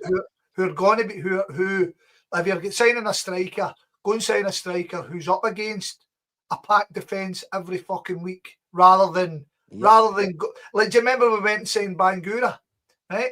And I remember I remember watching Bangura's highlights, and however impressive they were, every goal was a counter attack, and I'm going, Celtic don't ever counter attack. I mean, we don't ever. Why the fuck are we signing this guy? You know what I mean? Yeah. So yeah, I mean, like, absolutely. there's a method. There really is. Like, you know, and you look at the likes of Summer and I. Everybody kind of gives them, you know, kudos and, you know, great to get themselves organised, blah blah. It does my fucking head in. Like it's a sort of football that I just it rankles with me, and I hate seeing teams like Hearts and Hibs do it. Do you know that they should be the teams that are coming at you? That's happened a couple of times with Hearts in recent years, where they've tried to, you know, flank defence other teams, and you're just like, what's the fucking point? Do you know, you're probably going to finish in the same position you're going to finish in anyway.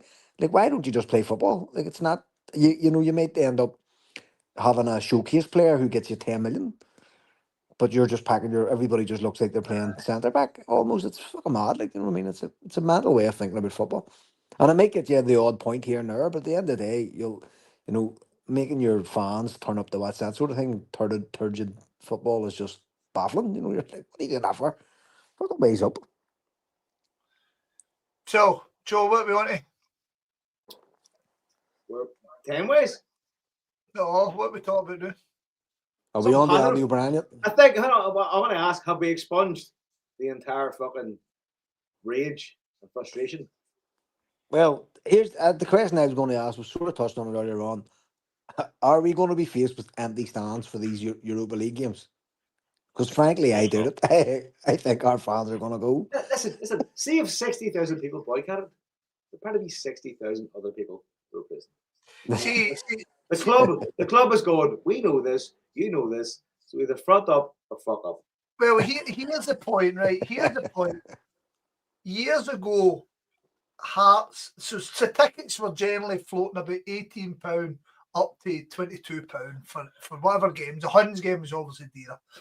And then Hibs put the price up to 28 quid. And I remember fucking I was like, 28 fucking pound, man. And obviously, everybody paid it. We all went, right? And one team fucking binned it, was Hearts. Nay Hearts fans went to it and ruined the spectacle. So they broke the tickets down. And I remember kind of going, brilliant, that's a set of boys. And now we are so far removed from the Huns that we will never agree on fuck all. And we can never, ever do that now. And the fact that we've got a game on Sunday against them, it's 56 quid. And they're going to be coming to our mid, and they'll pay the same, if not a wee bit more. I don't fucking know. And ticket prices are all way to fuck.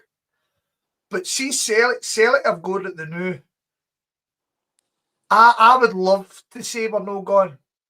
But if I don't go, somebody takes my ticket. And then that's Joe's point. No, that's Joe's point. I understand that wholeheartedly. But I'm even talking about away games. I'm talking about I'm not even talking about European games. My wee mate John Joe was running recently, and he was like, "I'm glad Celtic are in the Europa because I'll probably get tickets that I couldn't get before." And I'm kind of going, "Fucking hell!" But the thing is, there's no incentive. There's no. You would have your rant about the board, Marty, and you know I fucking wholeheartedly agree. I mean, I watched, Brian. I don't know. Did you watch the Birmingham documentary? Aye. Right, did you watch it? Right. I mean, they try to take it on from the Wrexham one, but the Wrexham one's such as friendly, fucking great fun, and then you've got Tom Brady going, "Couple of bitches, fuck them guys." And you're like, he's a cock, man, a pure belly. I thought what he'd done to Rooney was fucking shite and all, even though I he's thought a cunt. I've been telling you for years, he's a fucking cunt. Right, but Marty, they brought in, I can't remember the fella's first name, something Wagner, and he's walking around the stadium and he's looking at things and he's pointing and he goes, "Nah, we need that updated." And he's walking where the fans are. And he's going, "Nah, don't like that. Need that updated. Love, I hate that. I need that updated." He first thing he done was he made the frontispiece. He says, "If you're going to play in a stadium, you've got to make it yours. You've got to make it look special." And I was like, yes. And then I watched. So I've been watching the Salford thing for years on the telly, and they done a couple of wee 5-minute updates because they've sold part of the club at Salford. And they were doing an update for the kind of YouTube, and I watched it, and they've got this American fella, a new CEO, so they've got a brand new CEO, American guy, and he's walking through, and he's going, "I need to update this. And he's pointing at everything. "I need to update this. We can't have this. We can't have this." And I'm walking around Celtic Park, and it's fucked. It is pure shit. Well, I asked you during the week, when do you think the last time was any of our board members spent any time in any other part of the fucking ground at all, apart from the main stand, like ever? Like we've got millions. I wouldn't surprise if pride in the club. I wouldn't be honestly surprised if there hadn't been anywhere else in the ground in a decade or more. They've been in the Kerrydale and they've been in the fancy bit, and I'll tell you what, the Kerrydale and the fancy bit look lovely. There's no fucking outdated poster on there about fucking season ticket for 4 years ago. You know what I mean? It's fucking hell. Like it just frustrates me that we've got a stale team the new, and I think we'll get all of that. My hope is once the Europa League gets going, we'll maybe get a wee bit more momentum. And because I see before you move off there, Scott, I just think that's such an important point. And I hope that somebody listening to this maybe does a scoot around the fucking stadium and takes photographs of the state of the place. And when the AGM comes up, says, if anybody's going to the AGM, why don't you just ask about this? Mate, I said I was thinking about going for that one exact reason. I said, the next home game, I'm going to walk around the whole way of my stand, the top level, and I'm going to see all the stuff that's not working. I'm going to see all, because see when I buy my fucking juice now for the wains, that the juice machine's no worked for 2 seasons. Yep. We've got these young people pouring bottles of fucking warm cola into the fucking glasses. Right? And it frustrates me slagging fucking young people who don't know the better.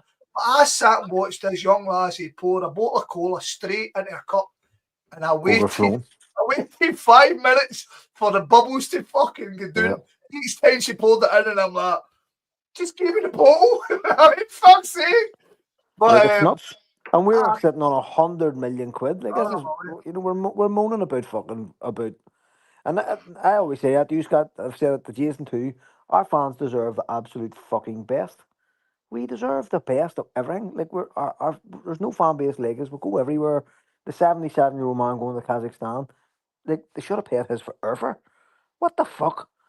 We deserve the absolute best, and like we always laugh, Brian. There's a running joke on here about the no hot water in the stands, you know, in the bogs.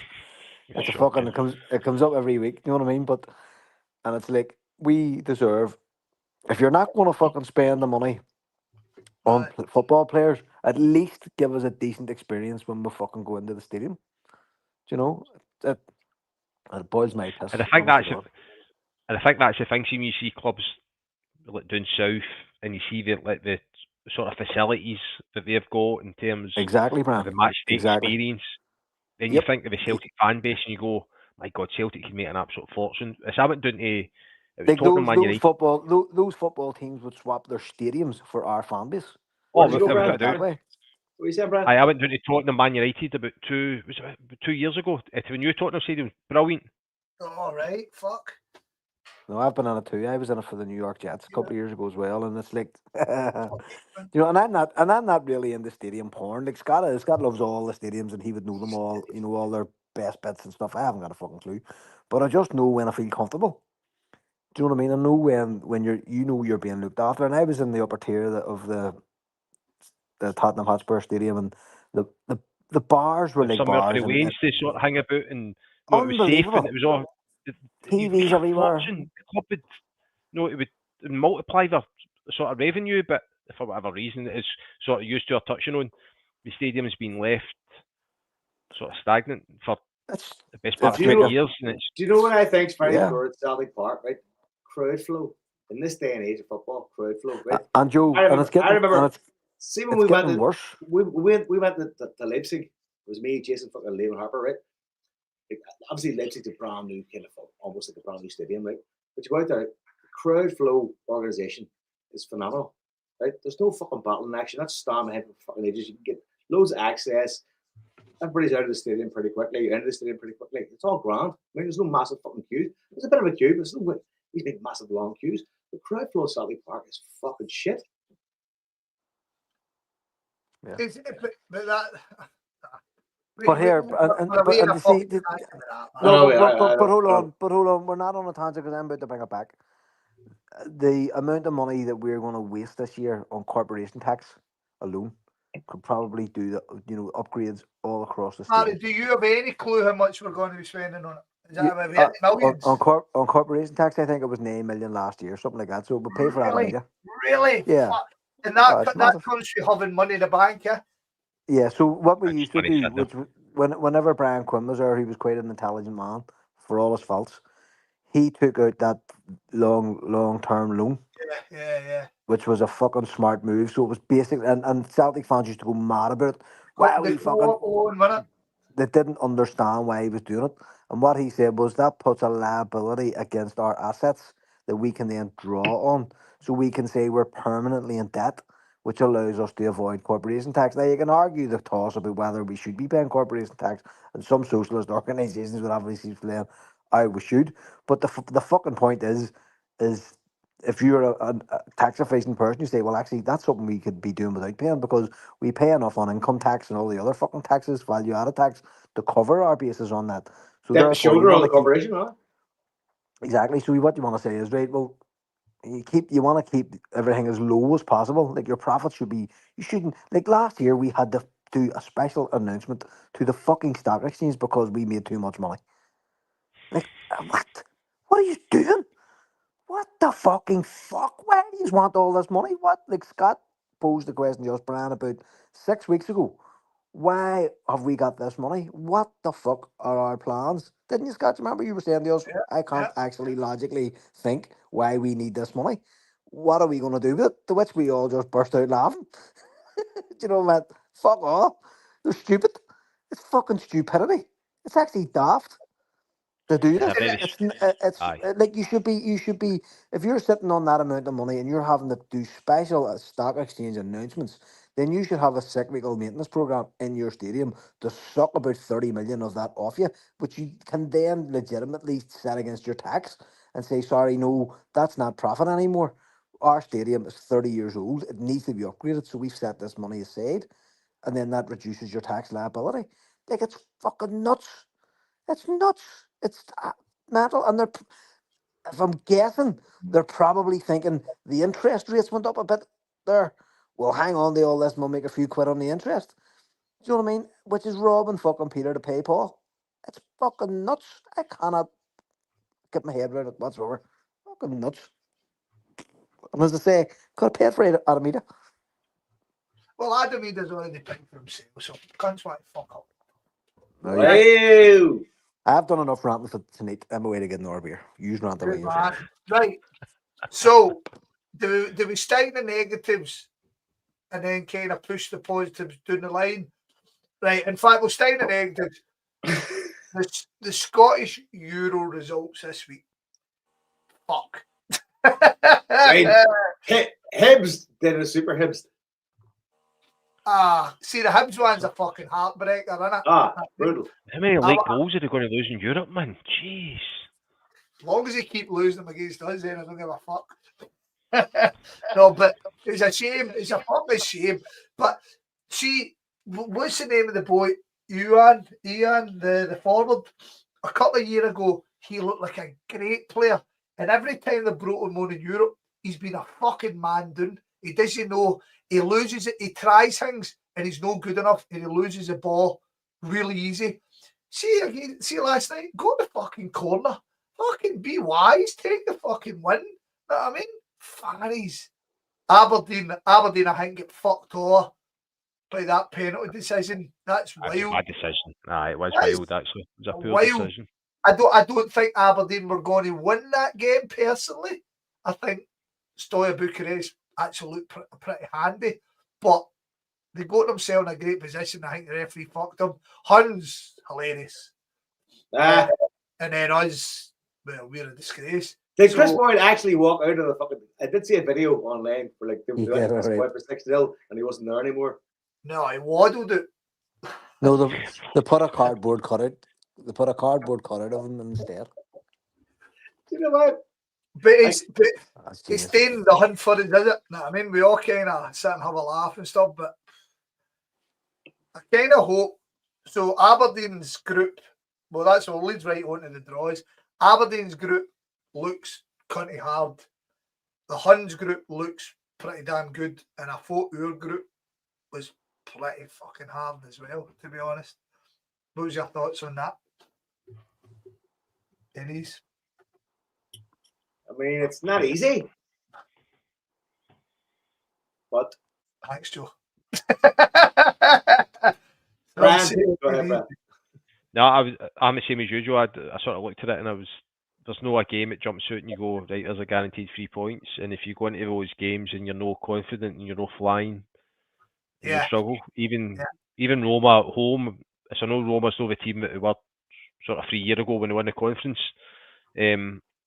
But even still, they're going to be a team who's going to come, they're going to sort of kill the game, they're going to sort of break up play, they're going to know how to sort of see the game out. So you're going to have to be right on it. It's a hard group. It's a hard sort of group of games. Am I right in thinking Roma's manager's fucking Gasparini be fucking Atalanta last year? Eh? Oh, is it? I can't remember. I need to Google that. But anyway, as you say, Roma at home, 5-0 away, tough.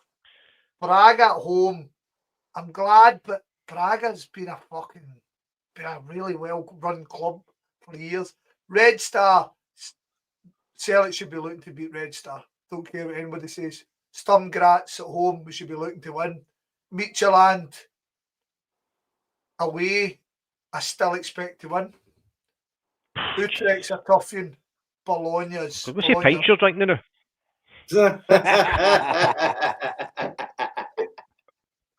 Is it the strong pints you're drinking now? Bran, this is why Scott gets himself into such a fit of fucking rage. Right? It's the hope that kills him. He has that sort of idealistic view of football that he's, we should do that. Then he just rages.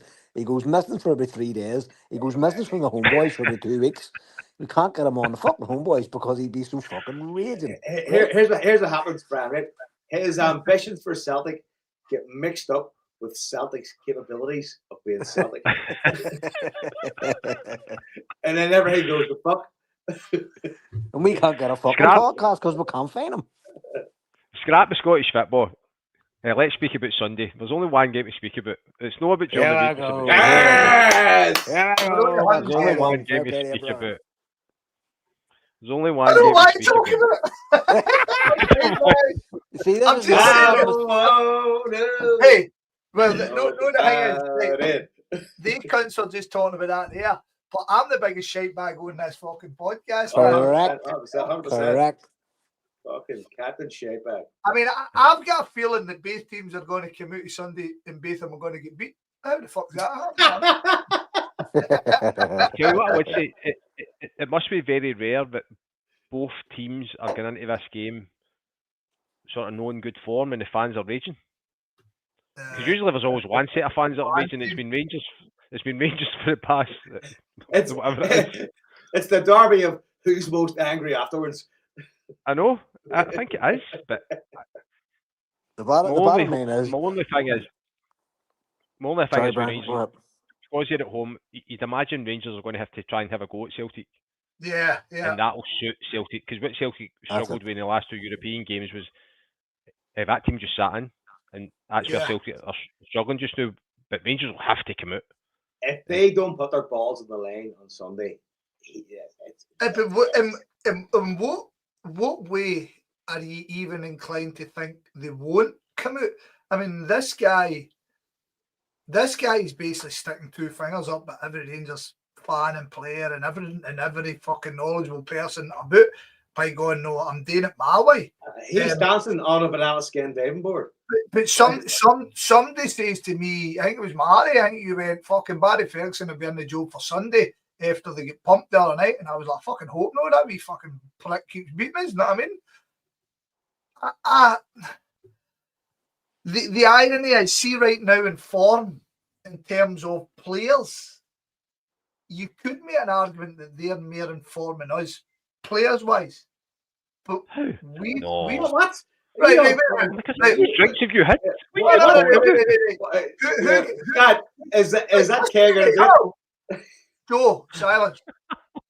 Right, who get man of the match for the Huns on Wednesday night? Goalie. Fucking no. Goalie. So the goalie.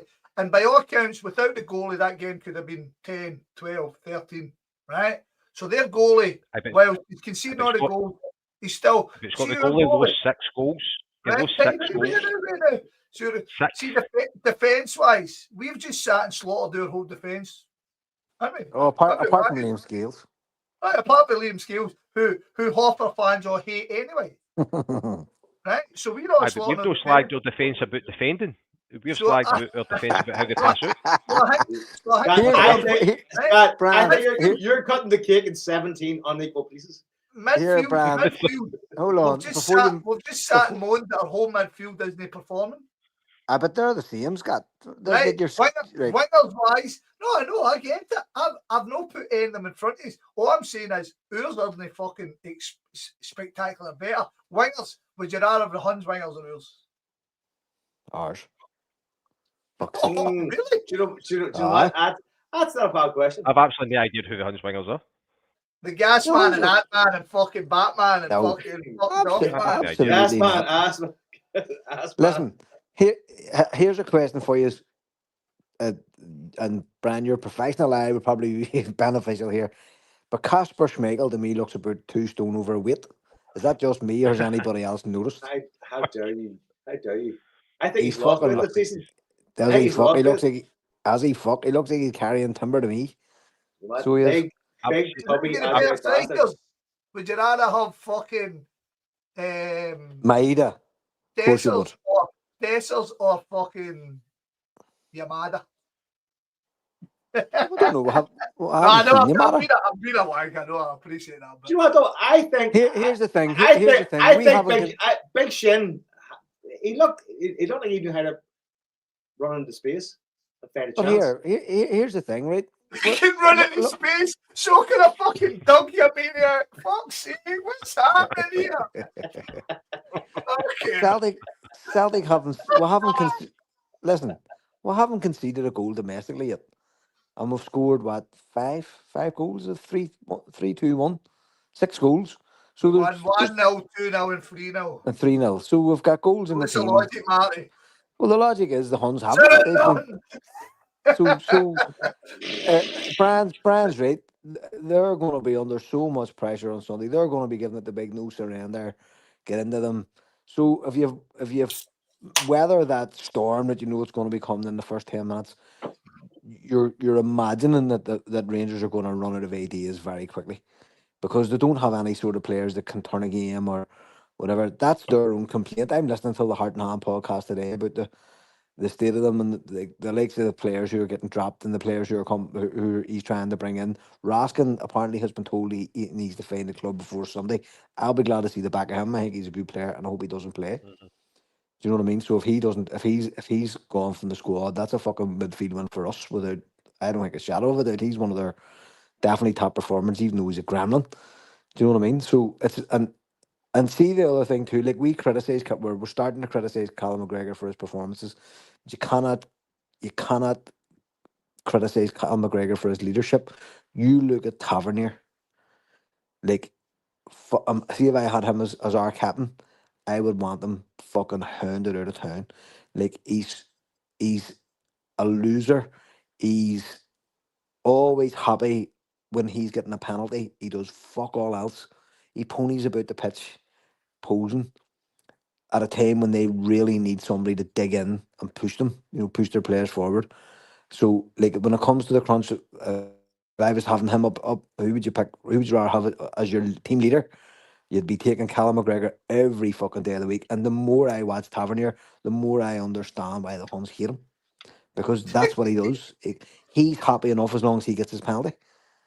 Do you know? And see, apart from that, he's fucking diabolical. Like he just trots about. I think, right. You're being harsh there. I was being totally facetious earlier when I was kind of, but I think Tavernier's a decent football player. Right? I mean, I disagree with Marty. It's not about his football skills. It's not. He's all the ability in the world, but he's the fucking, like, watch him carefully when you see I've been watching the Rangers matches over the last couple of weeks, and he's been dropped.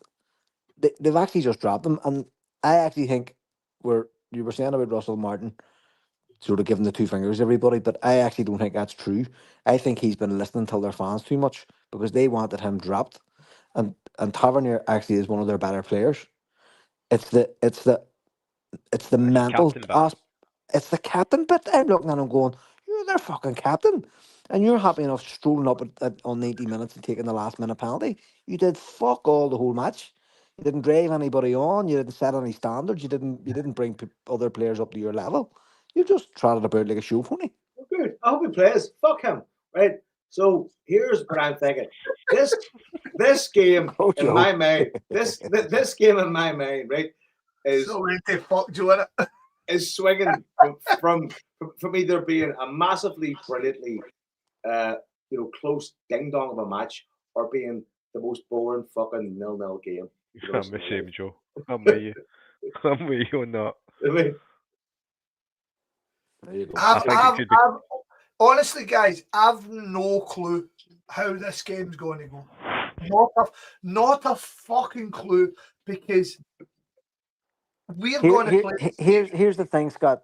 See the first misplaced the Huns players or the Huns team may hope that nothing goes wrong in the first 10 minutes, because I think that they will attack that manager.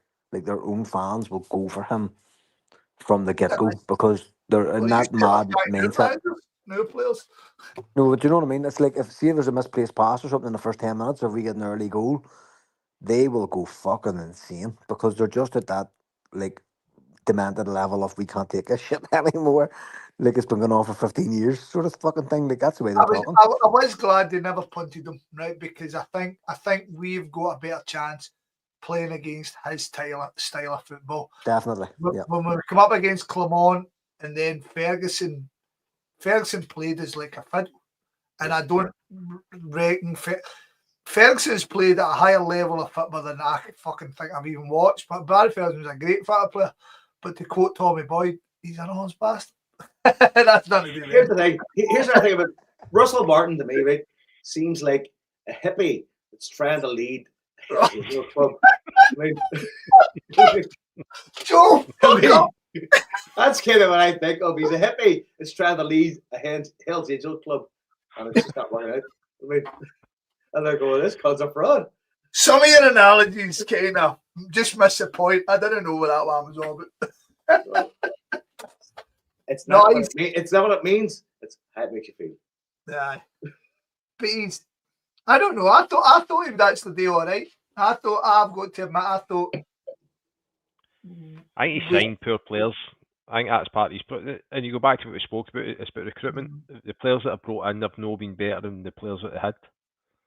So it means you're trying to see. He's trying to implement a style of play which is alien to the Rangers boys that are there, and they're just no confident, and the fans are just not having it. Obviously, the fans didn't want him because he get teased with it was Gerrard, and it was going to be Ancelotti. Yeah. Then he got Russell Martin. I forgot about that. You think you get Ancelotti? You think you're Ancelotti? You get the guy who used to do the fucking horoscopes in the Daily Record. It's like walking in the tune and somebody says, come on, I'll take you for something to eat, and you see the Spanish restaurant tapas, you're like, brilliant, and you walk by it and there's a wee greasy chippy around the corner and you go, right, going in there, that's what you're getting. You're like, jeez, man. Order yourself a bar of something chassis. else. Aye, but I know. Oh, it's got catfish. Right. So how do you think? I was going to say, how do you think? Usually, when I do my one-on-ones, I always kind of go, "How do you think you set up? Do you think you'll change it up for it and stuff?" But neither of them are going to change their tactics and style, are they? Neither one of them. So we know how we're going to win. Huh? Well, Celtic definitely aren't. Celtic don't have to win. Like, they really need a win. You know what I mean? They're staring down the barrel of being 9 points behind it, and I think it was Johnny in our group chat said there's permutations this weekend that could see them at 11th place or something if results go the right way. Like, fucking hell, mate. But there's an expectation of fucking on Celtic fans going, give us something really, really good, right? Fucking because right now. When's the last big game we won? No, 100%, Scott. And here's the thing too. Again, people are expecting in their hearts, they're expecting something. Fucking again, I need to smile. I said in the group chat, the first question for fucking Balak was like, "Why are you smiling? What the fuck? Are you happy?"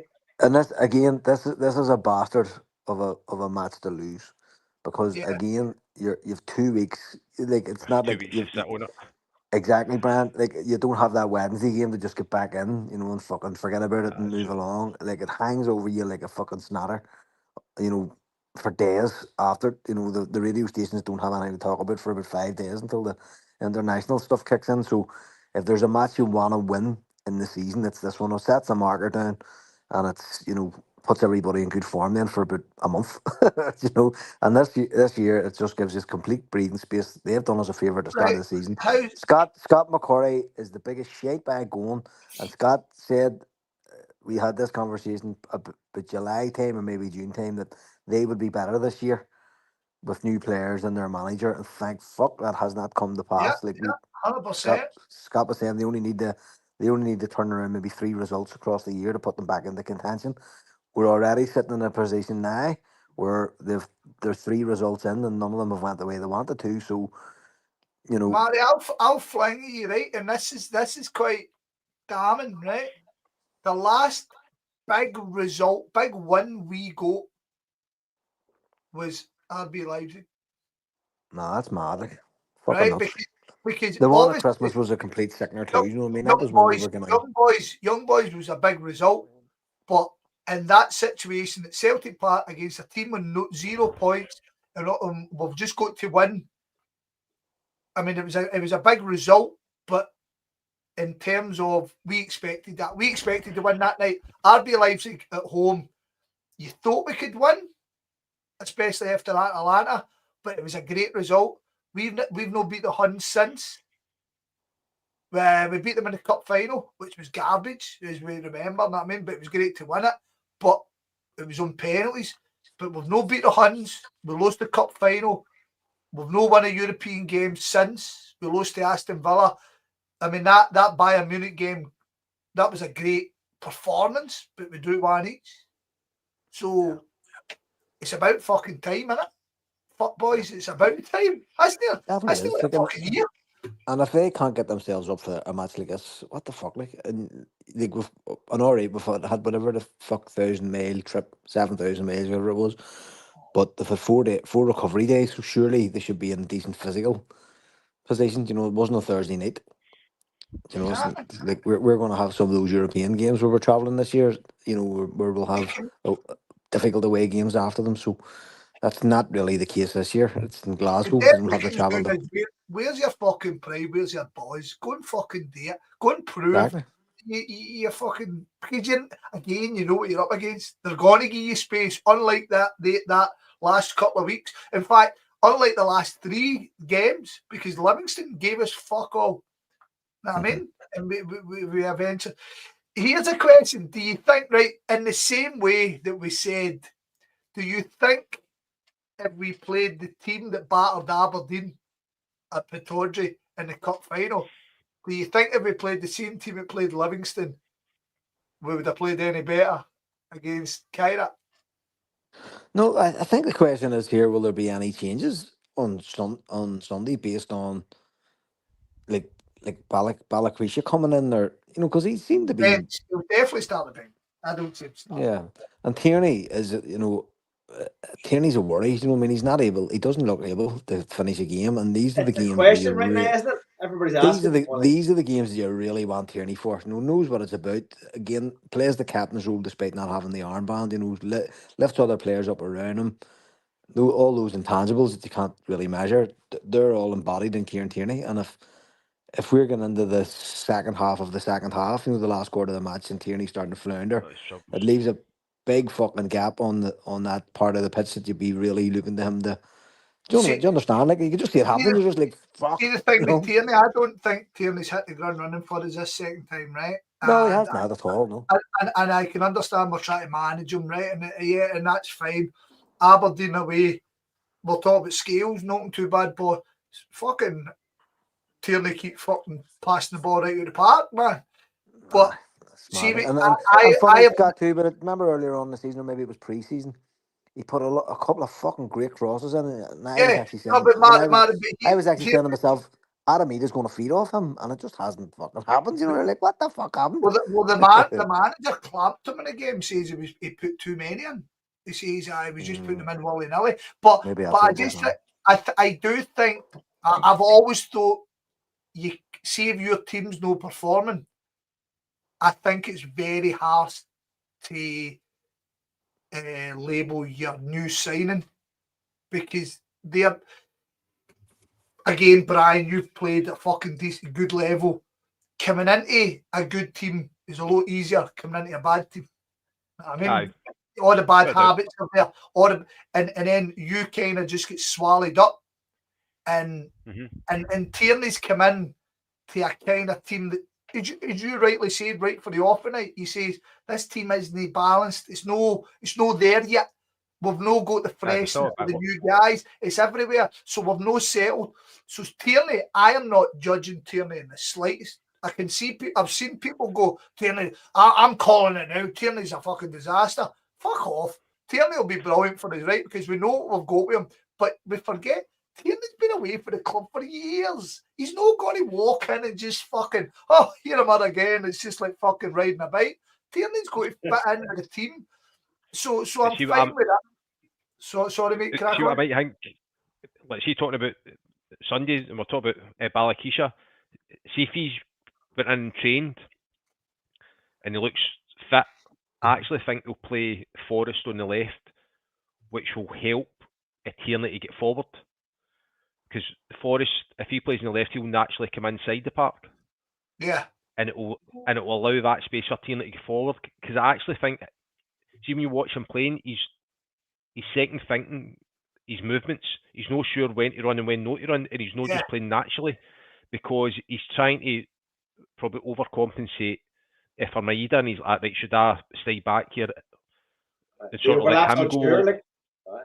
He's unsure. He's no, and as soon as you're a football player and you're playing unsure and you're having a second thought, you're out of the game. Like you're done.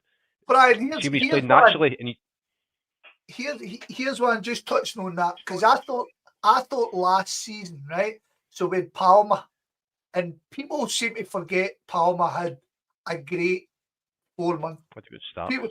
People have totally forgot about that. Palma was a good football player, and it just never worked for him, right? And then people turned on him. The same way we're talking about Scales, people turned on him, and he couldn't do anything right. But people were turning on him, and I remember watching him, and I was thinking, he's a guy who would have benefited for Kieran Tierney because Kieran Tierney would have been overlapping, pulling guys away from him, allowing him to go in and use his skill. But Greg Taylor, who was on the same side of him, Greg Taylor was almost getting into the position he was getting into. Do you know what I mean? So he was getting doubled up, and it's almost the opposite now with Tierney. Tierney's run into the position Maeda was, and the irony of if we started with Maeda in the middle and we had a Palma type player cutting in, Tierney would have probably worked fine. I can see exactly what you're saying. We're almost doubling up in areas where we shouldn't be doubling up. Shouldn't be. Like, I've no doubt. When Rodgers probably first had the conversation with Tierney in January, February, and he's got a Jota signed already, I'm pretty sure he's saying, right, I've got Jota on the left wing, I've got you at left back, you're bombing down the left wing, and Jota's coming inside, he's playing in the wee pockets, he's getting the ball sort of on the half turn, he's sort of making things happen. That's a perfect, that's absolutely perfect on that left side. But then Jota gets his injury, then Tierney comes in and he's like, I'm not sure if I should be going forward, or should I pass, or should I stay? Then Maeda's not sure either, because he's making runs and he's not getting the ball, so then he stops making runs. So that's where I can see why he sort of played him centre forward during the week to just go and run and just go and pester him. But then there's no space for him to run it because he sat deep, and that's why I can see him playing centre forward during the week, on Sunday, because you're going to Ibrox, Rangers are going to have to come out. They're going to have to play. They're going to have to go for the game. As Marty says, the fans are going to demand that they go and press Celtic. And if you've got Maeda playing as a centre forward, he's just going to run the channels all day long, and it's just about just sort of putting balls down the side. What's a big Suter. I know we're talking about Schmeichel's carrying a bit of beef, but Suter's, Jesus man, he's the radio tonight. The radio was tonight or last night. I was listening. I think it was Tom. Was it Tom English talking about Suter, and he was just going like, "What the fuck has happened to this guy?" Do you know what I mean? It's like, I've always thought Suter's a good football player, and as you see, every time I've watched him, even in the game, I thought they done really well. I was like, Suter just doesn't look. As you see, he kind of looks a wee bit tubby now, and by golly gosh, I know tubby. So do you know what I mean? There should be ways and means of us to get in about these on Sunday, and if that's the case, we'll always make chances, and if we make chances, we'll always get goals. But there's the big thing. We need to make chances. It's one thing watching your team and you're maybe not playing great, but see if you're not creating, it's infuriating. And that was the other night. That was the other night. See when you're sitting watching it. I mean, imagine me.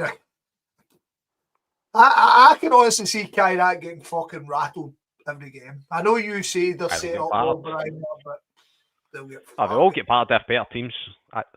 Better teams will just sort of pick them off.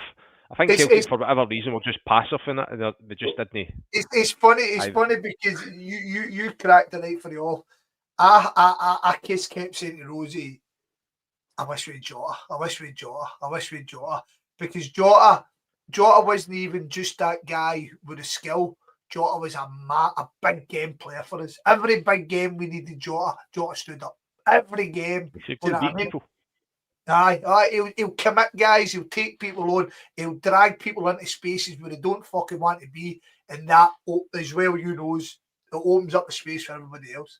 But so when do they hand out the trophy for we got beat by the team that got rattled? Fuck up, Joe. fuck The other thing is too. and you're doing well. You've embarrassed us in front of Brian. Fuck's sake. Don't say there's not about Brian. Brian, he's actually done quite a good job keeping the lid on it tonight. God bless him. Honestly, I love Joe already. I told you it was 25% in the sun, 75% in the shade. 28%. It's rising. The sun is rising, Scott. The sun is rising. Rising. There you certainly started to chip in that fucking the other thing is too is like the hilarity this week around Igamami's like activities that Rangers has been out. It's fucking mad. Like if I was a Celtic player, you would be issuing a fatwa. Do you know what I mean? But he's actually an annoying player. I'm glad he's not playing on Sunday. Yeah. Because he's a jink. You know what I mean? He's one of those. Like, Marty, he can take a chance 3 times, and he can score goals. No, 100%. It's mere the Huns have ended up with these players who caused us no ends of fucking problems, and then sold them. Like, see that was it Zagala? I fucking hated when that wee prick come on the pitch. Garbage football player, but he caused us some shite, man. And then he punted him, and I was like, thank fuck for that. But I mean, the whole atmosphere at their club is just so febrile. You know what I mean? At the minute, like a player like that, when again to go back, I was saying about Tavernier, but they're the sorts of players that you really need. Now, maybe he was just browned off because they've been playing badly and he's been benched. It could be something as daft as that. You know, fuck, what the fuck am I doing on the bench? Look at these guys. What are you bringing me on for? Do you know what I mean? It could be something as mental as that. You know? Hang on, Marty, I've got to say, I mean, as somebody who ends up despising people because they let you down for 5 asides, see for him to say, I don't want to play, I think that's I can't believe that comparison is just been brought in. That comparison is outrageous. Do you know what though? Brad, we all felt it. We all felt the despair. The problem is, Brian, the problem is I know who he's talking about, right? Oh, for God's sake, are there specific people here? Oh, no. Yeah, it was like 16 years ago, and the cunt is still bearing a grudge. Do you know what I mean? Oh, name and shame. Name and shame, always name and shame. Name and shame. Absolutely. But that type of player who you can when you're tired, we'll wrap up and I come back.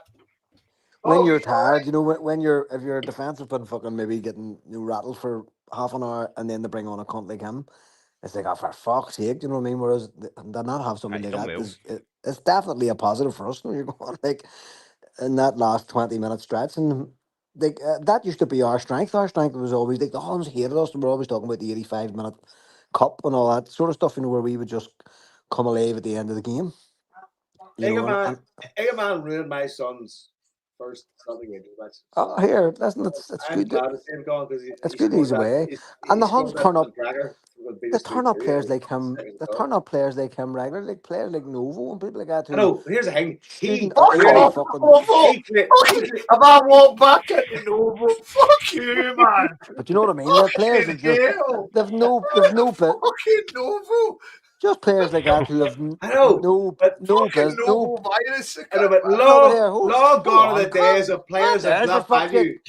My point is, it's just they turn up these annoying players who have absolutely no business playing at this level of football. He said no thanks. Fucking annoy the balls, you like it's mental. It's fucking crazy. So look, that's another positive for us. I'm happy that Egerman realised I'm better than this shit. I get the fuck out of here. What did we say this week, boys? We say they've got Gas Man, Ant Man, and fuck this man. Hey, fuck this man. We are now at almost 2 hours and 20 minutes. 2 hours. Are you wrapping up to fuck, Joe? Well, you know what? We've had. I'm not. We've had a brand. Right, Brian. That's a spirit, mate. We've had a brand. Wrap it up, the fuck. So that's not the place. Brand, mate, thank you for joining us. Hold on. Good tonight. Right, what's your final predictions for? Hold Well, that's the Oh, final we got- predictions. I'm glad you asked it because I don't want to ask it. we Well, got I'll that go on for- the predictions. I'm a shite bag, mate. He is all right. But let's hear He's you the first. worst. Then. What do you think? Right, go Marty, you go first. I'm Alright. gonna say 2-1 Celtic. I don't think we'll keep them out. I think that at some stage maybe Schmeichel might fuck up or something like that. But I definitely think we've enough in it to win. And they're in total disarray, so they are going to have to come out all guns blazing. And if Rodgers has us just settle down, and as Rodgers said today, no point worrying about Tuesday, lads. It's fucking gone. It's gone. Oh, I agree with that. We've a I big agree game with here. that. But as Joe says, you've got to come out of the shade sometime. You can't sit and fucking. Yep. By Tuesday, I was saying I went through the fucking 5 stages of depression or grief, and I done 4 of them last Wednesday. And then kind of and see as we stood up for the penalties, I was accepting. So I was like, well, fuck it. And by the way, God bless you, Marty. Great shout. I stuck on Billy Connolly. And by the way, here, right, to go on a slight tangent to come back, Jason sits on this and he rattles the Guinness, the cans of Guinness. Fair fuck's a decent idea. I done 12 cans of Guinness on fucking Tuesday night and I still got from my work and I wasn't feeling too bad. Guinness is all right. Maybe Jason's on to something. But Yep. anyway, What You start a TikTok channel called Jakey Dad. No, Jason's just permanently fucking steaming. He doesn't actually No, that's not true. Jason's got an iron deficiency disease. So he has to drink more Guinness every hour. Fuck. That's true. He's definitely got fucking something. Fucking hell. Guinness he's an IT expert, doesn't know how to work a computer. Anyway, point is, right? So my prediction is it'll be somewhere between 1-0 and 4 each. Right? See, Joe, this is it. You were doing great, man, and now you fucked it. You see, Brian, this is why people tune into the Jeez. Homeboys for this level of quality Jesus. analysis. You know what I mean? This This is why we have never charged for our content. I'm going to Right, go for. there's going to be complaints because you actually made sense tonight. No, God no.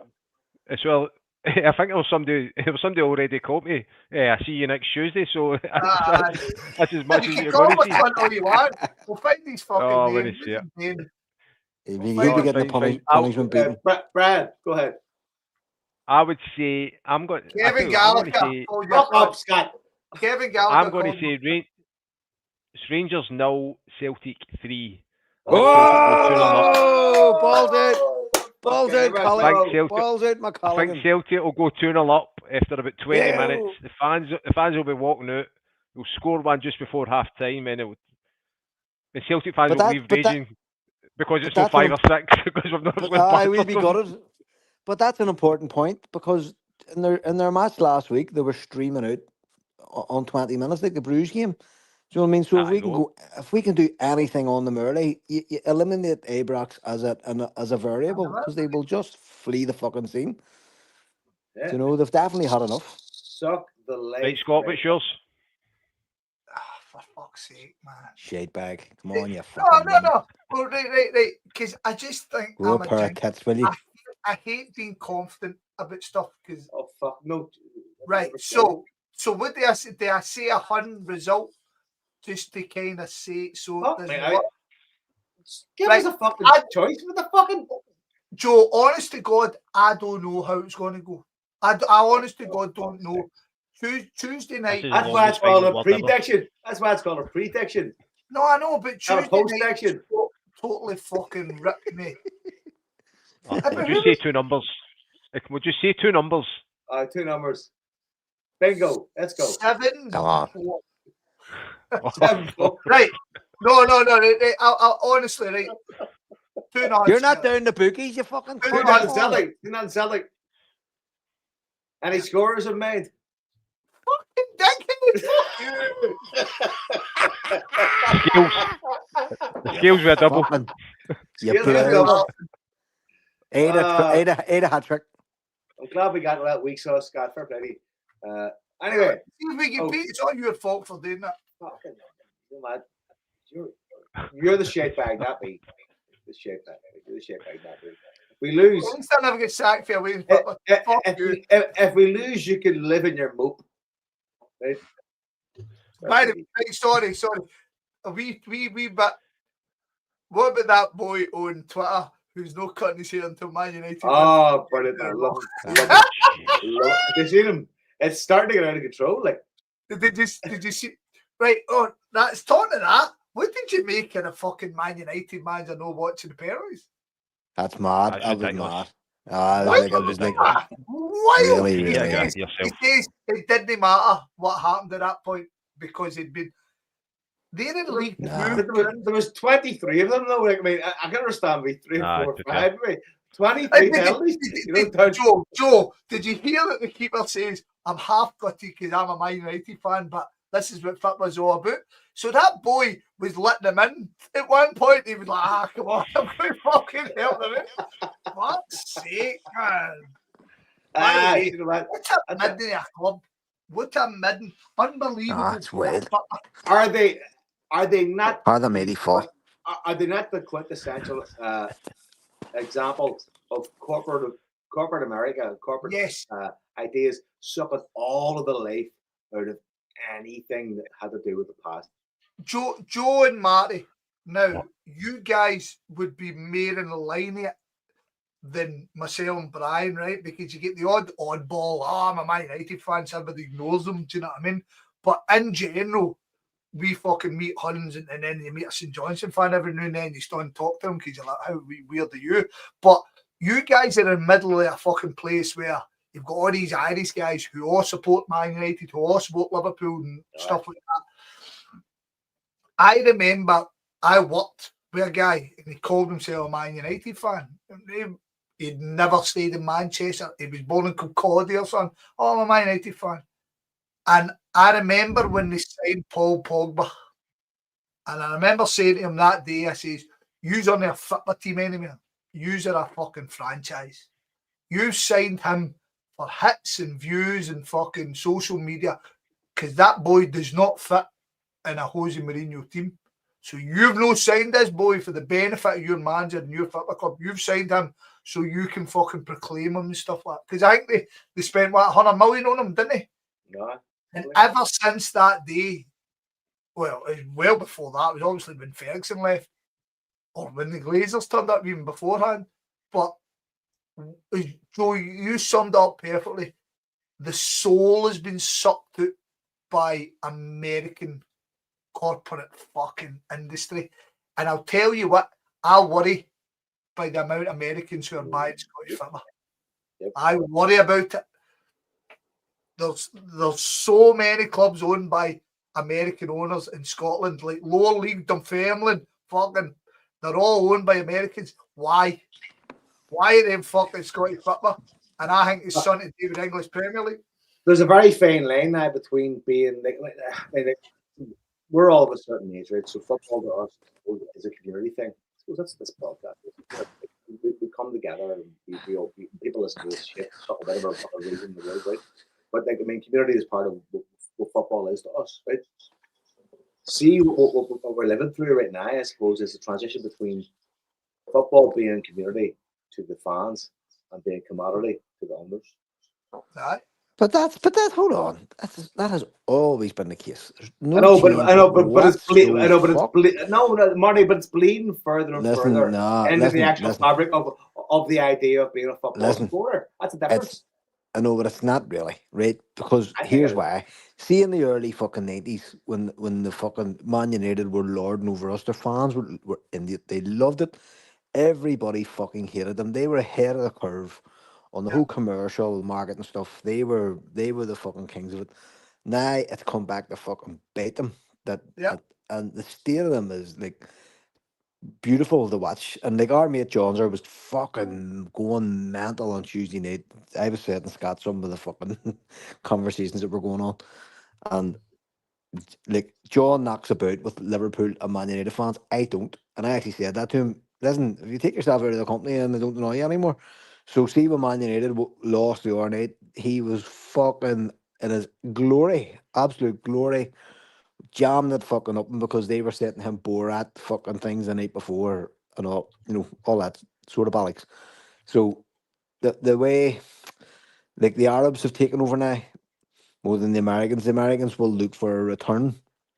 The Arabs don't. The Arabs are doing this for a totally different reason. They're doing it for reasons of tourism and national exposure and stuff like that. Whereas the Yanks want their money out, and that's what's going to fuck every club they're involved in, and that's what's going to fuck Rangers.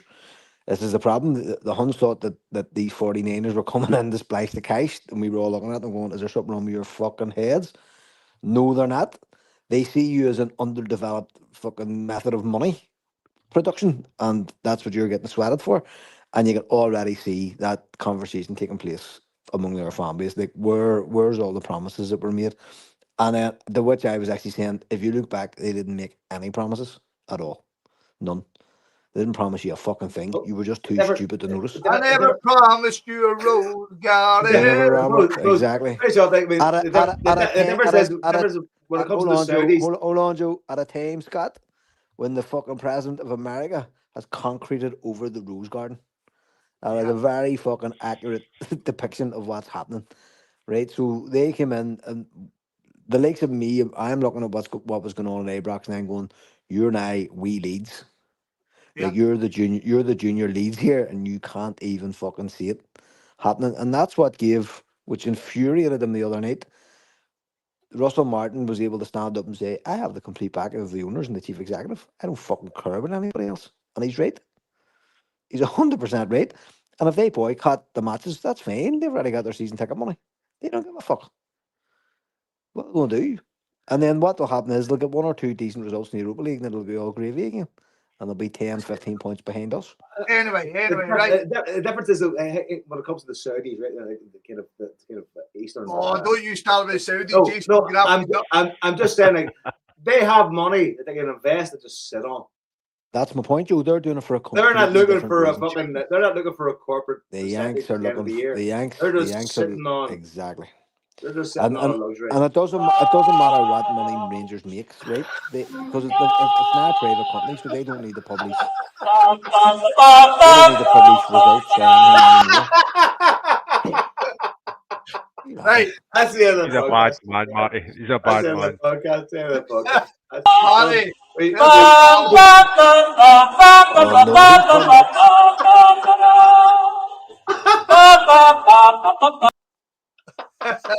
Right, that sounds, folks. That sounds done. Brad, I want to thank you, mate. Joe, it's been a pleasure, Marty. Always, Scott. Pleasure, always, guys. Brian, you're always welcome on here, Brian. You should come on, say once a quarter, and give us your overview of how we're going. I think that will be a good thing. How we're going?